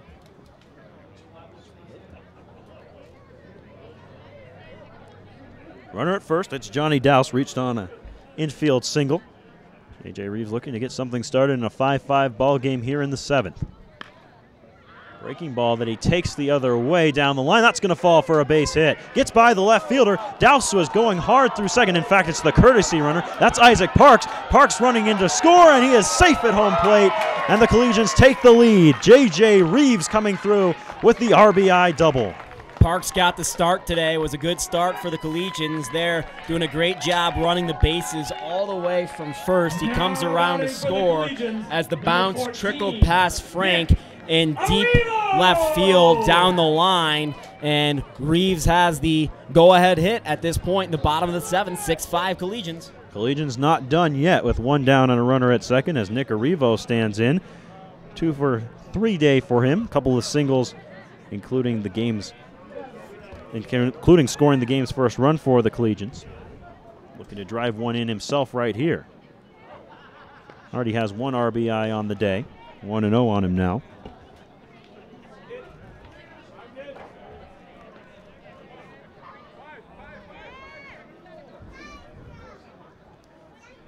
Reeves and given a look at there by Dallas Bemis. Going to jog on back to second base as there is no one there covering. 1-0 on Nick Arrivo, looking to knock in another insurance run for the Collegians. This one skied into right field. Drifting over to it and in a bit and making the catch is Carter. Giovanni Carter making the grab, and there's the second out. Now batting for the Now it'll be Kelby Richardson. He's reached once today, 0 for 2. A couple of ground balls for him, on one of those on an excellent play over at third by Matt Barker. Has recorded an RBI, that one coming on that ground out. Been hit by a pitch and scored a run as well. Looking for his... These are some anxious moments out there on the mound for Blemis. Got to keep this game at 1. This one misses outside. Richardson looking for his first Collegian hit. Couldn't come at a better time.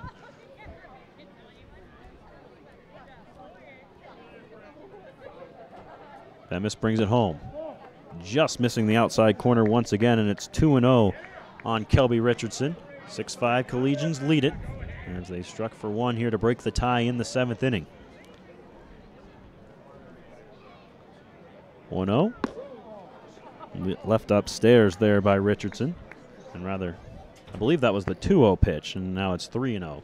All I'll say is I know the Collegians have never not scored a run in 2019, the inning after I've sung the 7th inning stretch. So Kelby Richardson looking to keep that streak alive as he takes a strike.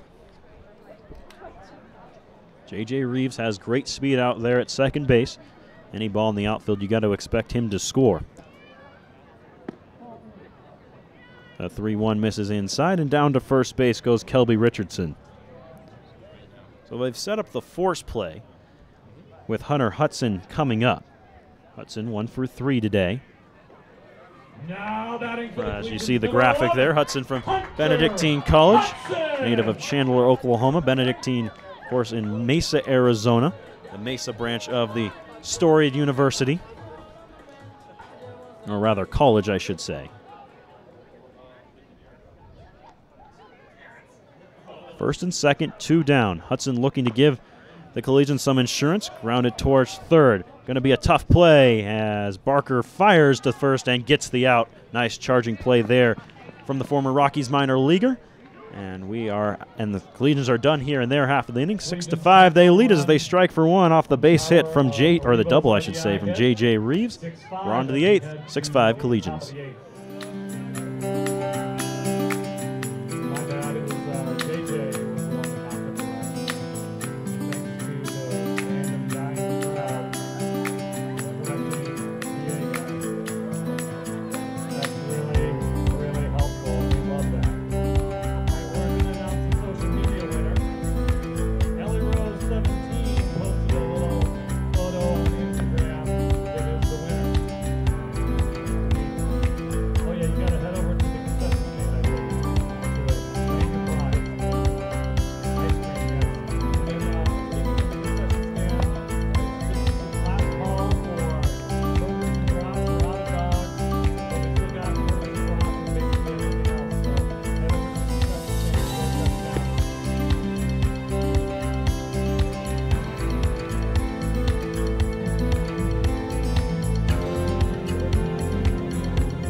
Well, welcome back to Scott Carpenter Park. As you may have heard, the Little Leaguers who discovered the microphone hanging on the fence down there gave a shout out.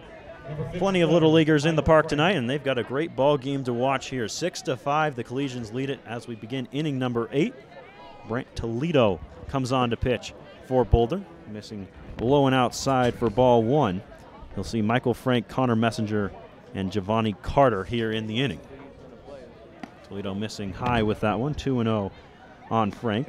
Toledo, the son of head coach Eddie Toledo, attends Seminole State University. As you might imagine, with Coach Toledo being a local, Brent a local as well. Native Erie, Colorado, went to Boulder High School. Swing and a miss on a high fastball there from the big, tall right-hander. You'd expect Frank to want to make up for his misplay in left field that cost a run right here in this at-bat. Yeah, really had a long way to go to get that baseball. This one went high and just couldn't corral it out there off the hit by Reeves. Ended up scoring that current key run for the Collegians. They lead at 6-5. 3-1, fouled away, and a full count here to Michael Frank. Brant, as you might imagine, growing up in the city of Boulder, watched some and attended some Boulder Collegians game as a kid, now is involved in the organization along with his dad. 3-2 pitch coming from him here. Towards short. On a couple of hops, making the play and throwing over to first base there is the shortstop. That's Hollinger. Now batting for the Browns, number 3. And the infield has shifted once again. Let's give you around the diamond here. We mentioned earlier in it while he was pitching that Quinn Oliver can play some first base. He'll do just that here.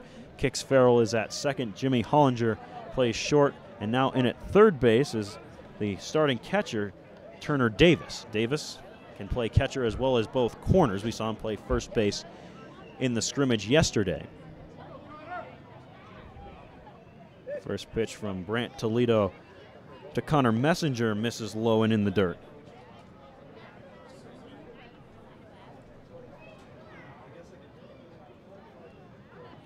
Toledo looks in. 1-0 delivery. Over the top motion brings it low into the dirt. 2-0. Toledo really using all of that height. Really throws downhill out there on the mound, especially with that over-the-top motion. There's a strike. 2-1 now to the Denver DH.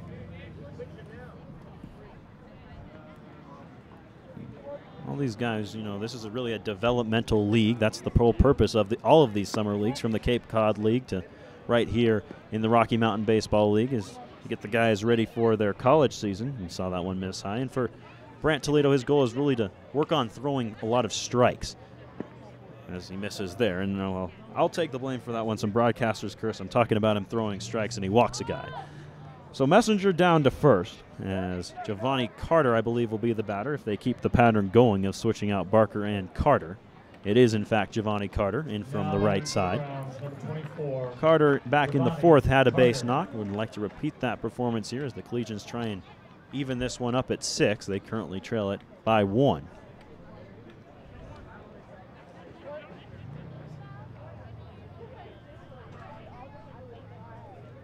Toledo ready. Settles in, and here's his first pitch to Giovanni Carter that misses low.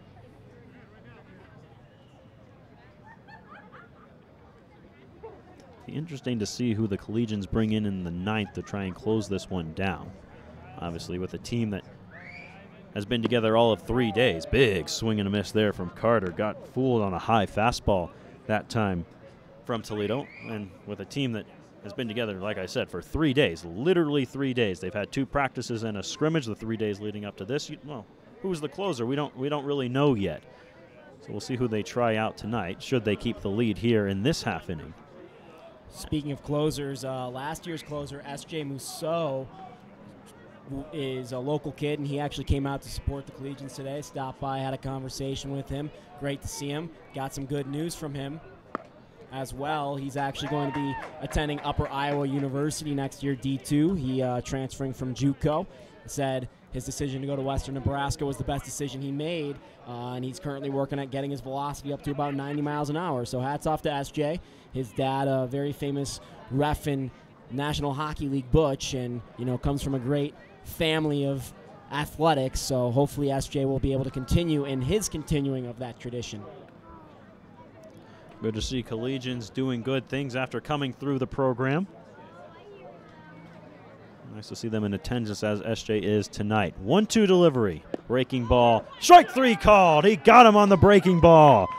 Giovanni Carter set down on strikes as Toledo records his first strikeout as a Boulder Collegian. And now it'll be up to Chris Dennis to try and get something going here with 2 down. Runner at first. Number 9, Chris Dennis on the day, 0 for 3. He's gotten out in 3 different ways, a pop-out, strikeout, and a ground ball. That ground ball out coming courtesy of the fine play at the behind the mound by Quinn Cook last inning. That one misses high.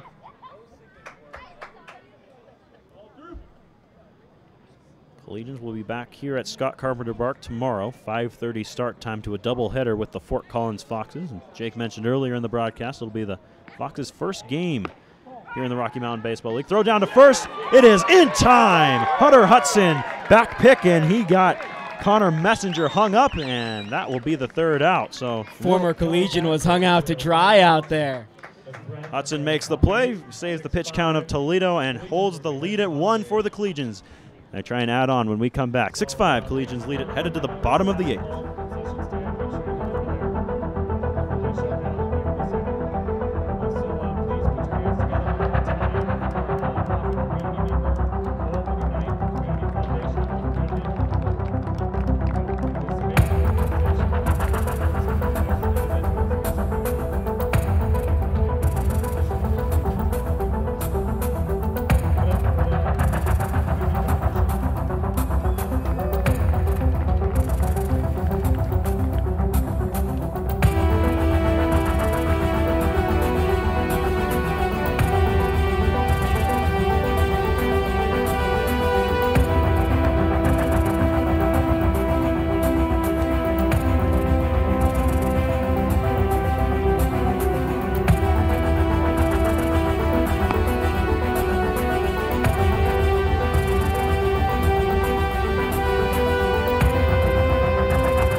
Collegians up 6-5 here on opening night.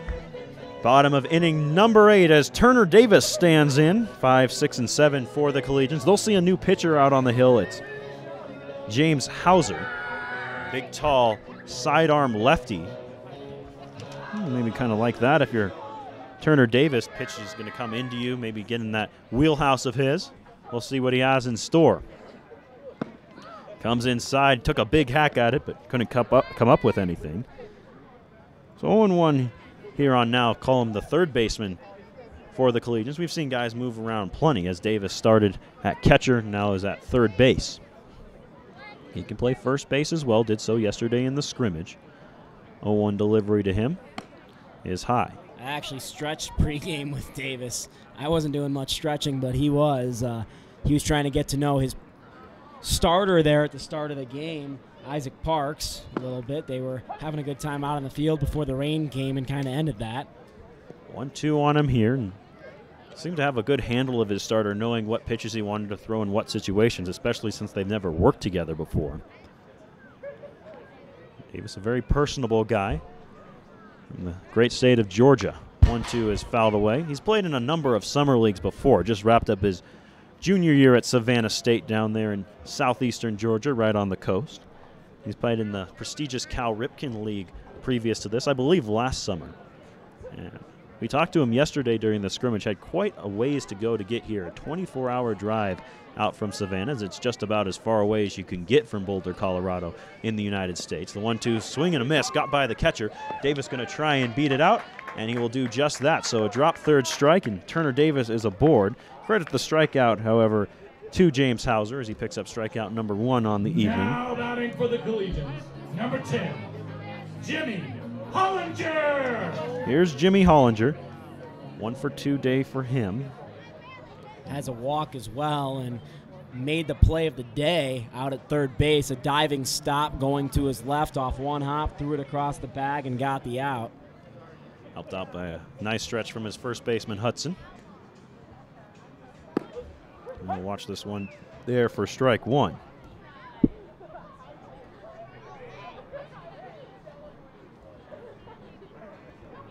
Product of Metro State University there in Denver.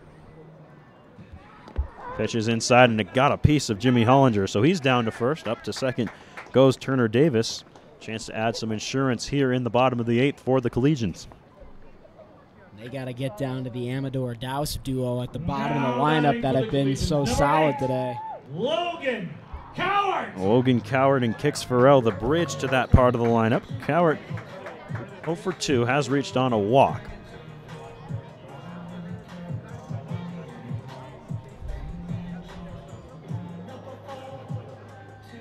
Howard only 2 at-bats this year for Henderson State down in Arkansas. Really nice defender. That's what he's known for. That's what he was known for coming out of high school in Corinth, Texas. His ability to play defense, though he had quite a year his senior year in high school, a .467 hitter, first team all-district. And in Texas, that's no small feat. This one misses outside.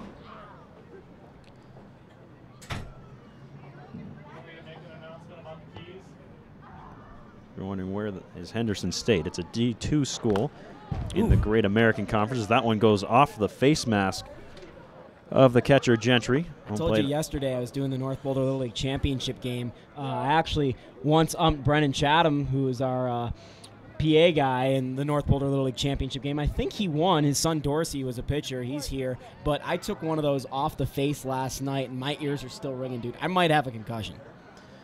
Those you have the mask on, swing and a miss, and you're glad you do, of course, and I've done my share of umpiring as well, but when you get one up around the dome, it stings. And you'll see home plate umpire and catcher take care of each other, check on the guy, maybe take an extended walk around while he tries to get his senses back. 1-2 here on Logan Cowart. This one towards center, and coming in and making the catch is the center fielder, Dennis. Runners will hold on right where they're at.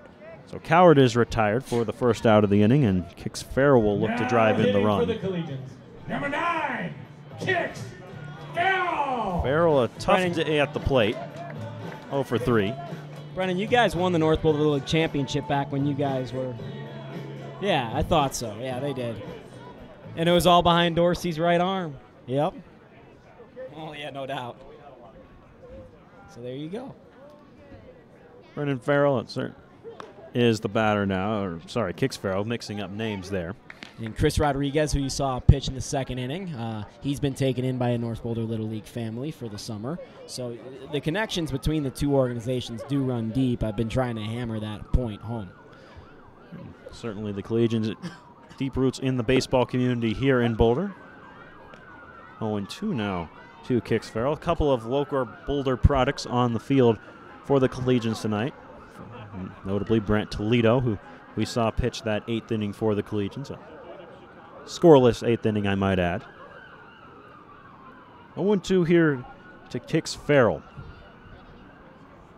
Runners at first and second and 1 away. Chance to give the Collegians some insurance here in the 8th as they lead at 6-5.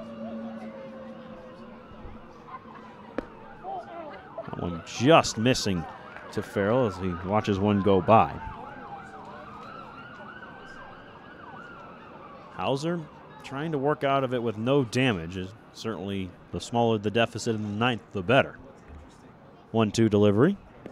inside. This one gets away. Both runners going to move up 90 feet. Just worked it inside to Farrell. He had to leap out of the way and went to the backstop. Davis now at third. Deceptive speed for his size. And Hollinger runs decently well out there at second. 2-2 count on Hollinger's infield partner kicks Farrell.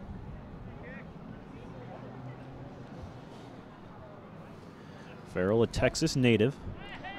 While this game has felt like it's in Collegians' factor, this is a big spot.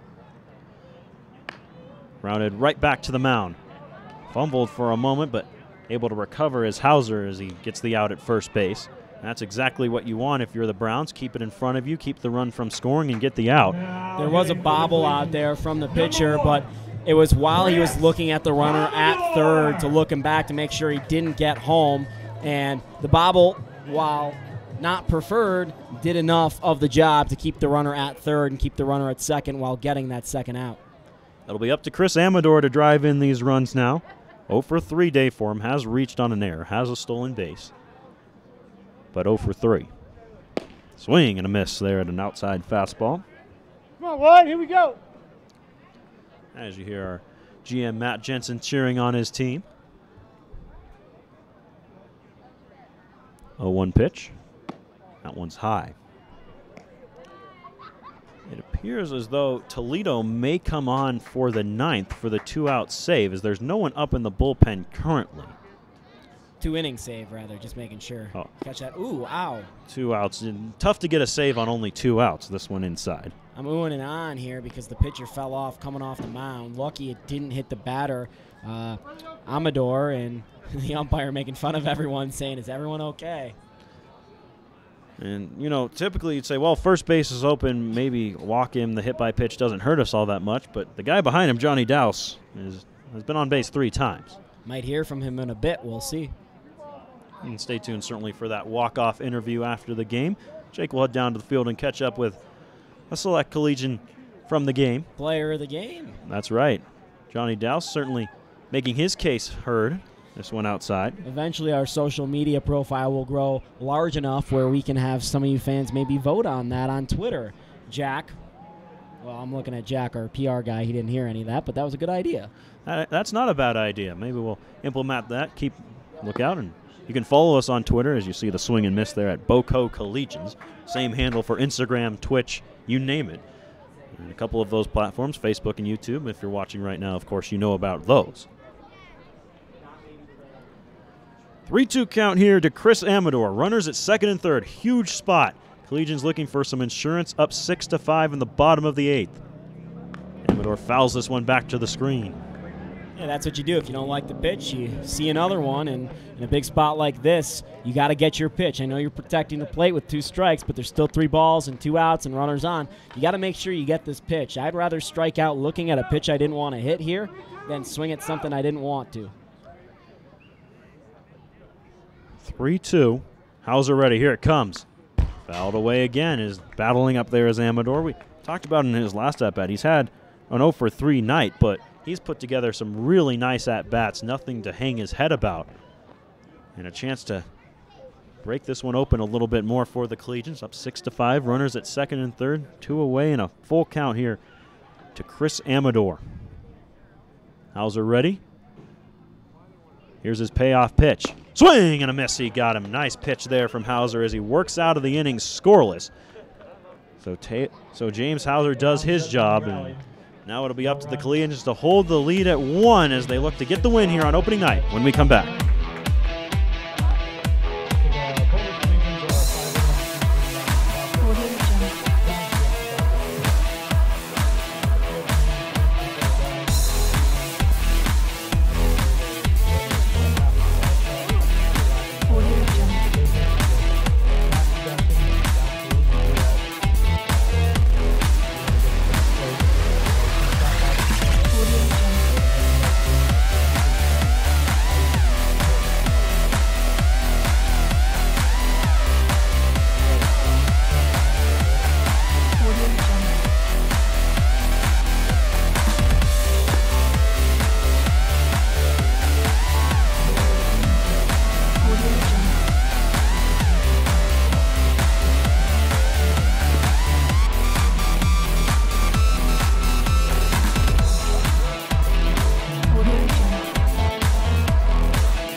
Audio Jungle.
Collegians up 6-5. Top of the ninth, and in to get the save is Caleb Martinez. And with this appearance, a really special moment here in Boulder as he becomes the first player to play for the youth team for the Collegians and now for the Boulder Collegians themselves. And you look around the ballpark and you see a bunch of those Collegians youth players all around. I'm sure not a lot of them know that he was once in their shoes, but it's definitely a cool story that once they find out about it, it'll make them say, hey, one day I'll be on that field too. First man to face him will be Chris Dennis. Dennis getting another chance at bat as the runner was thrown out, or rather I should say backpicked in his at bat as he hits one down the line and foul. Loud strike one. Or rather strike two, pardon me. So 0-2 here on Chris Dennis. Denver down to their last three outs here, only down by one. Martinez, Northwest Nazarene University in Idaho is his alma mater. This one fouled away. Oh. Stay 0-2. He is a local kid, as you might imagine, playing for the Collegians from Longmont. He's played for all the local units. Was on the Rockies scout team back in his junior and senior year of high school.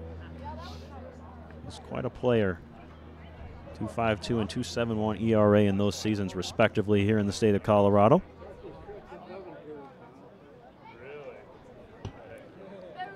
Hope 2 count here on Chris Dennis.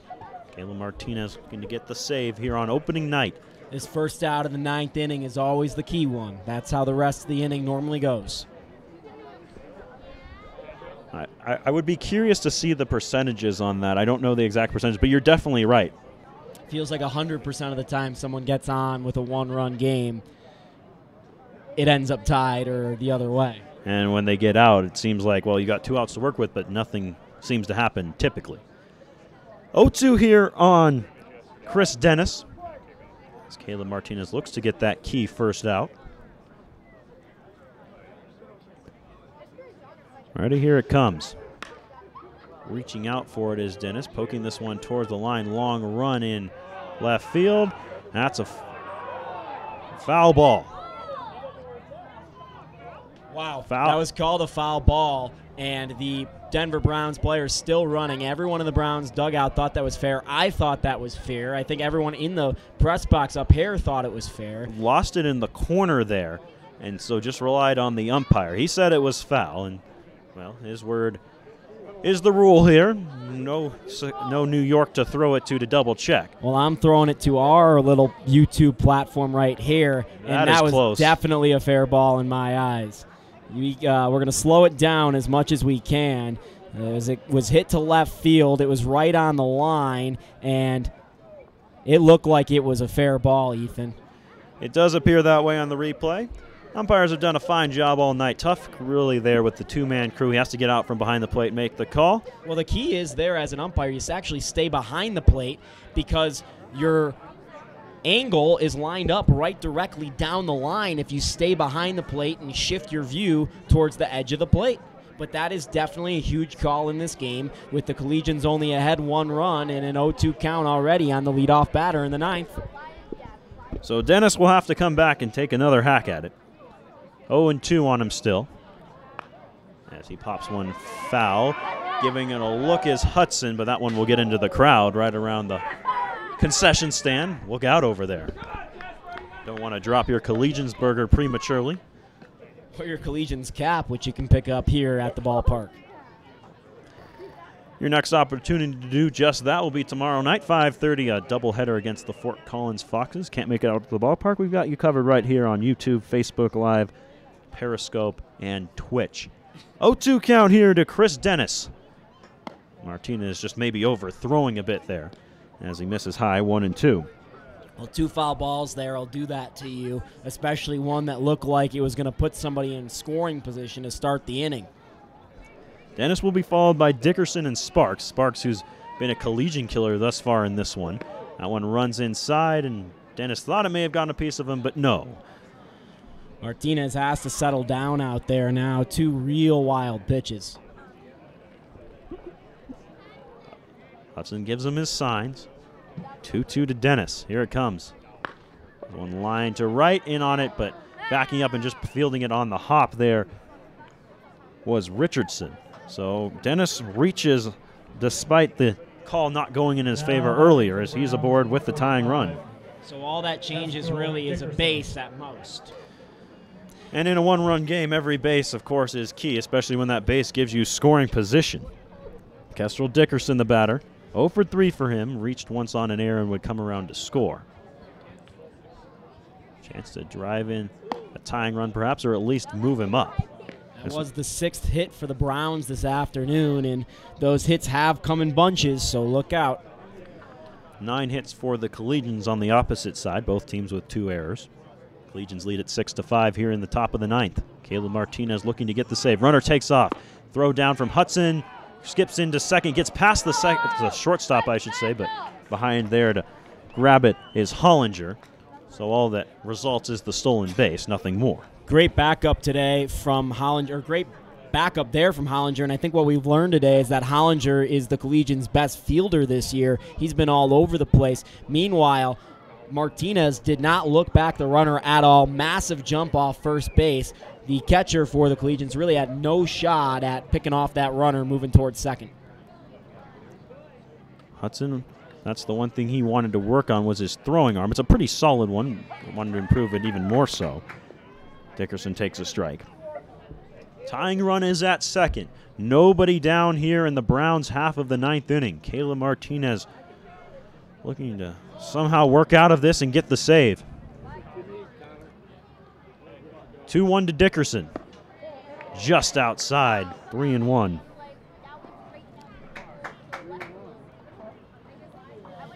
This is a big pitch, and, you know, a lot of his pitches here have been balls all of a sudden. I believe 5 of the last 7 pitches have been balls. Putting Dickerson on wouldn't be the end of the world for Martinez. This one fouled away and the count would run full. It would set up the double play. But then all of a sudden you stop worrying about keeping the game with the lead, and then you're playing maybe even for the tie if that run comes around from second. You don't want to put the winning run on. I know what you mean. You get the opportunity to have the bases in a position where you can get that double play, but you don't want that winning run on.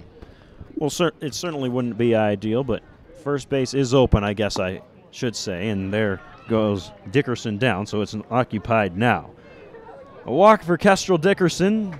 Remaining at second base is Chris Dennis. As you mentioned, that winning run on base, and here comes the pitching coach. And the good news, Ethan, is that the Browns are at the bottom of their lineup. The bad news is the bottom of the Browns lineup has been very solid tonight. Yeah, P.J. Sparks has driven in a run, scored a run. Waits after him. He's driven in 2 runs. So Chad on the mound here for the Collegians, just trying to get Martinez right as he's in the toughest spot of his college career thus far. Didn't play a whole lot for Northwestern Nazarene University in his first save situation as a college player. So just some words of advice from Mark Goodman, the pitching coach for the Collegians. He's in his first year as the pitching coach, and you heard Matt Jensen on our pregame show mention it. Goodman was somebody that was a candidate to be the head coach last year, and Collegians have a lot of pitching expertise on their side with both Goodman and Eddie Toledo being former pitchers. Goodman in his day job, well, one of them, I suppose, works at Phoenix College down in Arizona. As that pitching coach. Scoring to bunt. Here is P.J. Sparks. He'll be tagged out by the first baseman, Quinn Cook, but both runners going to move up 90 feet, and now that winning run is at second, the tying run at third. Textbook bunt there from P.J. Sparks, and like you said, tying run on third, winning run on second, and a big smile from the on-deck circle as we watch Taylor Begant, the original starting pitcher, walk up to the plate. Big smile on his face. Of course, they're going to trade the out in that situation for the 90 feet, really 180 feet if you count both runners. And Martinez, I hope he likes closing, because this is the situation you live for with the adrenaline if you're a closer. Like Wade Davis, I know the Rockies almost works himself into these situations, it seems like. So here is Begant, not the guy you want to see at the plate. Only had 2 at-bats so far today, but has driven in 2 runs in those 2 at-bats. A single his last time around. Martinez ready. Here it comes, and it's high. So 2 RBI and a single, like you mentioned. This is the guy who's been the big run producer for the Browns today, and this is the spot that Matt Replinger and Mike Oleszewski want this guy up in. Martinez looking to work a magic act. 1-0 pitch. Called a strike high on the outside part of the plate, and it's 1-1. Perfect strike, just docked the corner for Martinez. That's exactly where you want to put it. Not much damage is going to be done with that pitch. 1-1 count. Runners at second and third. Collegians clinging narrowly to a 6-5 lead. Here it comes from Martinez. In the dirt, Hudson keeps it in front of him. Nice block there. Saved a run. Great block by Hudson. That is a very clutch play for the Collegians. 3 different catchers being seen for the Collegians today. Hudson, the third of them. Davis not holding the guy on third, so big lead out there. 2-1 pitch, and that one missed high. Zach Baldini waits on deck. He had a big 2-run home run his last time around that ended up tying this game at 5 for the time being. The Collegians, as here's the intentional pass now on 3-1 as they'll set up the force out. Begant down to first base. But as I was saying, Zach Baldini, the home run that ended up tying this game in the 7th. Collegians would reclaim the lead in the bottom half of that inning, and now in a huge spot here. Bases full of Browns, 1 down, top of the 9th, down by 1. He has grounded out twice today. That's exactly what you need. Double play up the middle if you can turn it. First pitch. This one hit high in the air, deep to left field. That one's down the line, and it is gone into the tree out there. That ball was absolutely crushed. Zach Baldini has given his team the lead with a go-ahead grand slam here in the top of the 9th. His 2nd home run of the day, his 6th RBI, and the Browns go ahead by the count of 9-6. Not the way you want opening day to go if you're the Boulder Collegians, but Zach Baldini got the best of that. And not only did he get the best of that, but he pimped it going down to first base. Yeah, knew it was gone off the bat. Holy cow, did that thing ever get out there? There's a tree about 20 feet, I should say, past the left field fence. It found its way into the top of that thing. An absolute moonshot into the Boulder night here.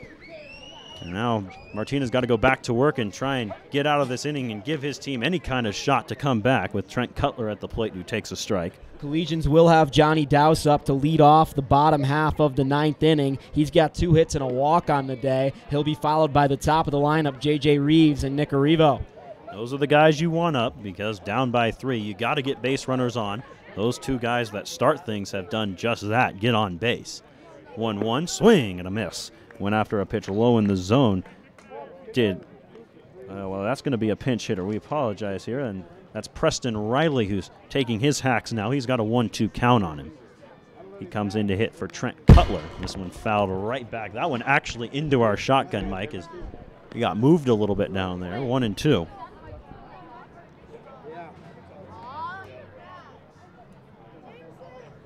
Martinez has the bases empty after the home run, just trying to work out of this inning. 2-2 now as that one misses high. And as a pitching coach, Mark Goodman just letting his guy work here, get through the adversity, try and get through this inning.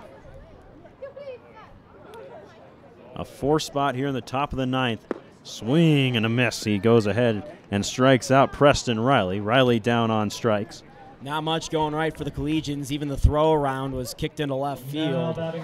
They got to get it together here to get a rally started in the bottom of the 9th.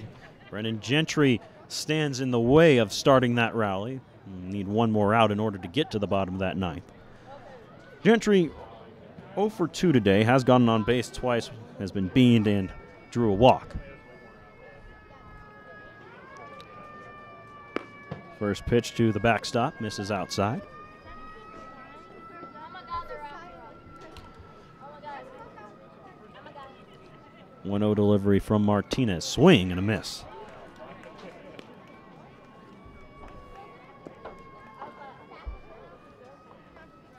Collegians down by 3 now thanks to the grand slam home run from Zach Baldini here in the top of the ninth. Ground ball, diving play by Turner, couldn't come up with it, and aboard now is Brennan Gentry with a base knock, his first knock of the evening.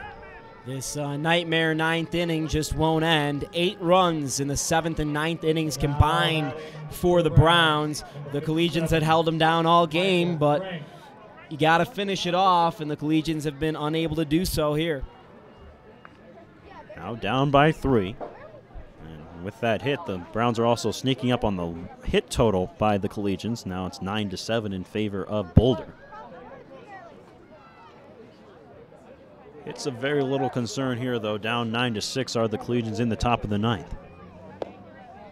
Pitch misses low to Michael Frank. Frank an 0 for 4 day today. A couple of ground balls and a pair of strikeouts. 1-0 on him right here. Martinez trying to work out of the inning. 1-0 right down Broadway for strike 1.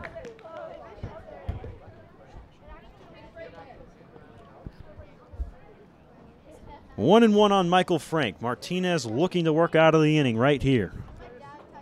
Looking in, here's the pitch. And missed high with it, throw down from Hudson. Not quite in time, as getting the hand in there is the pinch runner. Looks like it's Nick Chapman out to run. Hunter Hudson making like Wilson Contreras with all these back picks. He's got a great arm to go with it. Really has a quick release as well on these picks. 2-1 count on Michael Frank. Here it is. Foul back to the screen, and the count will run even 2-2.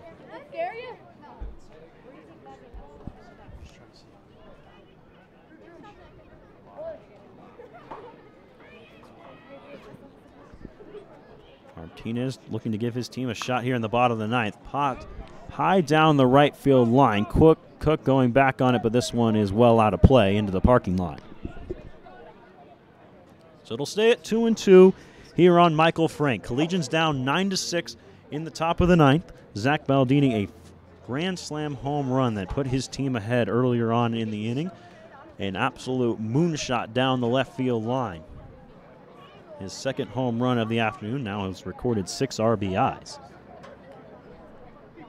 What an evening he's had. 3 for 5, 6 RBIs, and 2 home runs, including the go-ahead one in the top of the ninth. Martinez looking to work out of here, as Collegians will have a chance in the bottom of the ninth to answer back. This one, a line drive into left field. That'll be a base knock.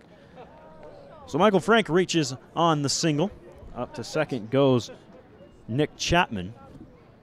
Mistake he made in the bottom of the 7th, which ended up being the go-ahead run for the Collegians on the misplay. Ended up not mattering. And no, it did not, thanks to one Zach Baldini. Connor Messenger, the batter now, the former Collegian. Going to add some insurance, if you can believe that, at this point for the Browns. Runners at first and second. Martinez just feel like he needs that one pitch to get out of this inning and try and get the team back on the bats. Fans getting a little anxious here. We even heard some chirping from one of the popular grounded coaches back up the middle. Here. That's a base knock. Reeves will field in the outfield. Throw coming home is in time to get him. J.J. Reeves throws out, and I believe it was the pinch runner in Chapman all the way from the outfield. Fine throw from Reeves. Maybe that will fire the team up going into the bottom of the ninth, down 9-6.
Bottom of the ninth here in Boulder. Collegians down by 3, 9-6.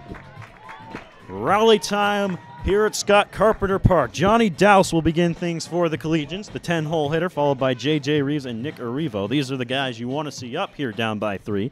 Dowse has reached base 3 times, including a double. Reeves has been on 3 times as well, a couple of hits for him, and 2 hits as well for Nick Arrivo. So these are the guys to do it. They'll square up against James Hauser, who last inning was just trying to hold the deficit. Now he's trying to get the save. 1-0 as Dowse watches ball 1 high. And what a spot for the newly graduated senior from high school. And, well, did the Browns, did they switch that right fielder out, or did they just not have a right fielder? They just switched it out there in the middle of the inning. All right, so Preston Riley will go in to play right. We saw him taking at bat last half inning. 1-0 delivery. Foul tip into the glove for strike 1. Maybe he didn't even get a piece of it. Either way, it's strike 1. 1-1 on Johnny Dowse. And we talked about it in the Browns half of the inning, but same applies for the Collegians here. Really need to get this leadoff guy on. 1-1 to Dowse. Took something off, but missed high with it, did Hauser, and it's 2-1. Collegians do have the top of the order coming up, like we've mentioned. It's up to Dowse to start off this inning. We talked about it in the top half. First man starts off the rest of the ninth. 2-1. Hit in the air, back behind second base towards center, in on it, and making the catch is the center fielder, Dennis. And that'll be out number 1.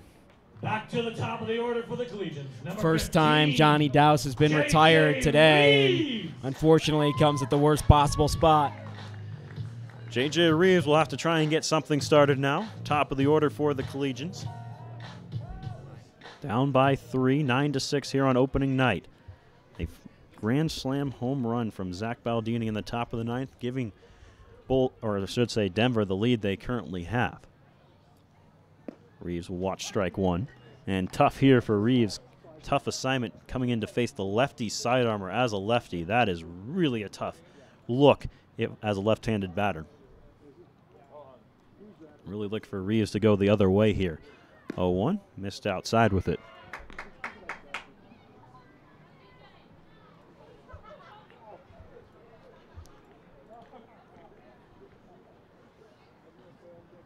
Hauser looks in. Lanky lefty's ready. Here comes the 1-1. Swing and a miss by Reeves. And nods his head and says, well, good pitch right there. I'll try and get the next one. The Collegians can't do it tonight. A lot of opportunities coming up. 2 games in the next 24 hours and then 2 games on Sunday as well. 1 of league play in each. 1-2. That one runs inside. May have gotten a piece of the umpire. It looks like he's doing all right out there, though. 2-2.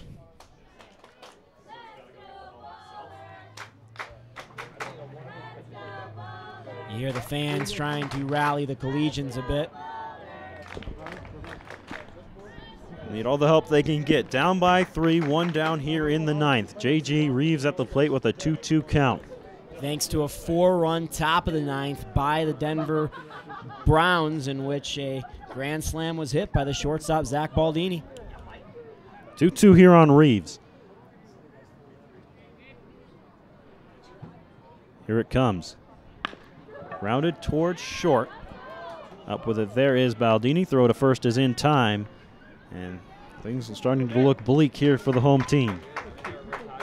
Now hitting for the Collegians. So Nick Arrivo will try and get something started here with 2 down. His team down by 3. And, well, if he can get on, Richardson, Hudson, and Davis follow all of that. And you'd have to get the other 2 guys, Richardson and Hudson, on. But and you've got the power of Davis to follow. Lots of power following Arrivo should he be able to get on. First pitch to Nick, swing and a miss.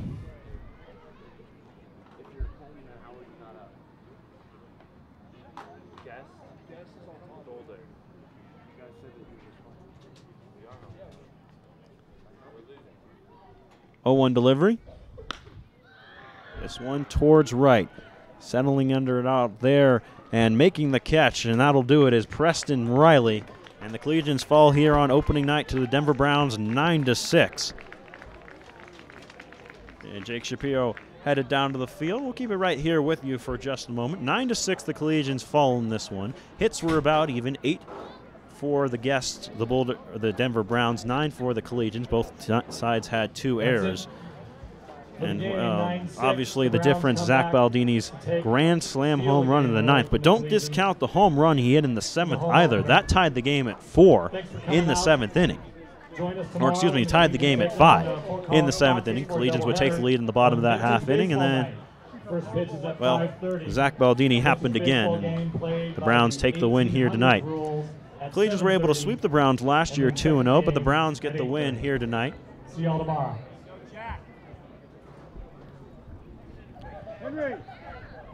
And while it's always a tough one to lose on opening night, especially when you play so well for so long in the ballgame, the Collegians had some wonderful at-bats, a couple of nice hitting performances. J.J. Reeves had a good game in the leadoff spot. Obviously, he got out in that 9th inning, but other than that, he had a double and a single to add on to 5 at-bats, so 2 for 5. Not a bad day at the yard. 2 for 5 as well for Nick Arrivo. In fact, I'm going down my score sheet here, and all but one of the Collegians reached tonight. So good performances in terms of play on the field and at the plate. And now we join Jake Shapiro with assistant head coach Danny David Linehan. Finished the game, but opening day in general, how do you feel it went? Oh, it was good. We had a bunch of people out here, and it was a good atmosphere. Thanks for everybody coming out, and hats off to the Browns. They came back and had a good game, but all in all, I think we got a better look at our guys, and hope we can keep this atmosphere all summer long. It was great. You've got a doubleheader tomorrow against the Fort Collins Foxes. What can we expect to see? We're going to come out with energy. Got 2 league games tomorrow. Got 2 good arms on the mound, and hopefully we can get the bats going. So expect good play on the field, and we just ask that we can repeat the atmosphere because it was outstanding. Doubleheader tomorrow here against the Fort Collins Foxes. That starts at 5, and then the Collegians are on the road for a doubleheader on Sunday. Thanks to Danny David Linehan. I'm Jake Shapiro. We'll send it back up to the booth. As you heard there, Danny David Linehan, the assistant coach, former Collegian, who played 2 years for the Collegians prior to becoming an assistant coach this year. And you could see he was disappointed with the loss, but the guys, for the most part, really played well. He kind of hammering home the point I was making prior to sending it down to him, so thanks to Danny for that, I suppose. But as we mentioned, 9 out of the 10 guys in the lineup reached base. And let's see, 1, 2, 3, 4, 5, 6 of them reached base multiple times. We apologize for the counting there. No, scorekeeper and broadcaster are the same person right here. But 6 of the guys reaching base multiple times, 9 guys reaching base in total. So a lot to hang your hat on if you're the Collegians, despite losing the game. Hats off to Zach Baldini, 2 home runs in the 7th and 9th inning. How clutch is that? And there was plenty of good pitching to go around, too. You saw multiple arms. Many of them looked really good, especially Chris Rodriguez. He's a guy we hadn't gotten a look at yet because he just arrived today.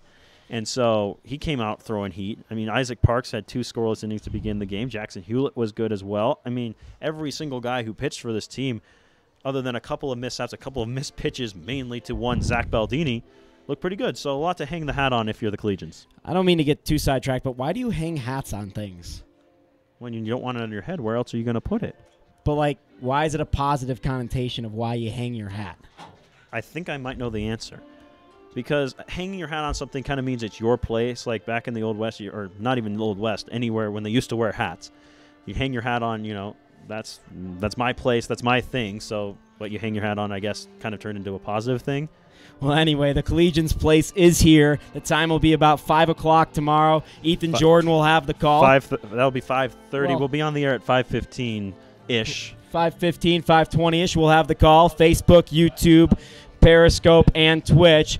Thank you to our producer, Mitch Sanchez, as well as our cameraman, James Margulies. He's Ethan Jordan. He'll have the call all year long. I'll be joining him from time to time, and we look forward to hearing from you tomorrow against the Fort Collins Foxes for the Collegians' first 2 league games. Browns win 9-6 in opening day here at Scott Carpenter Park. We'll talk to you soon.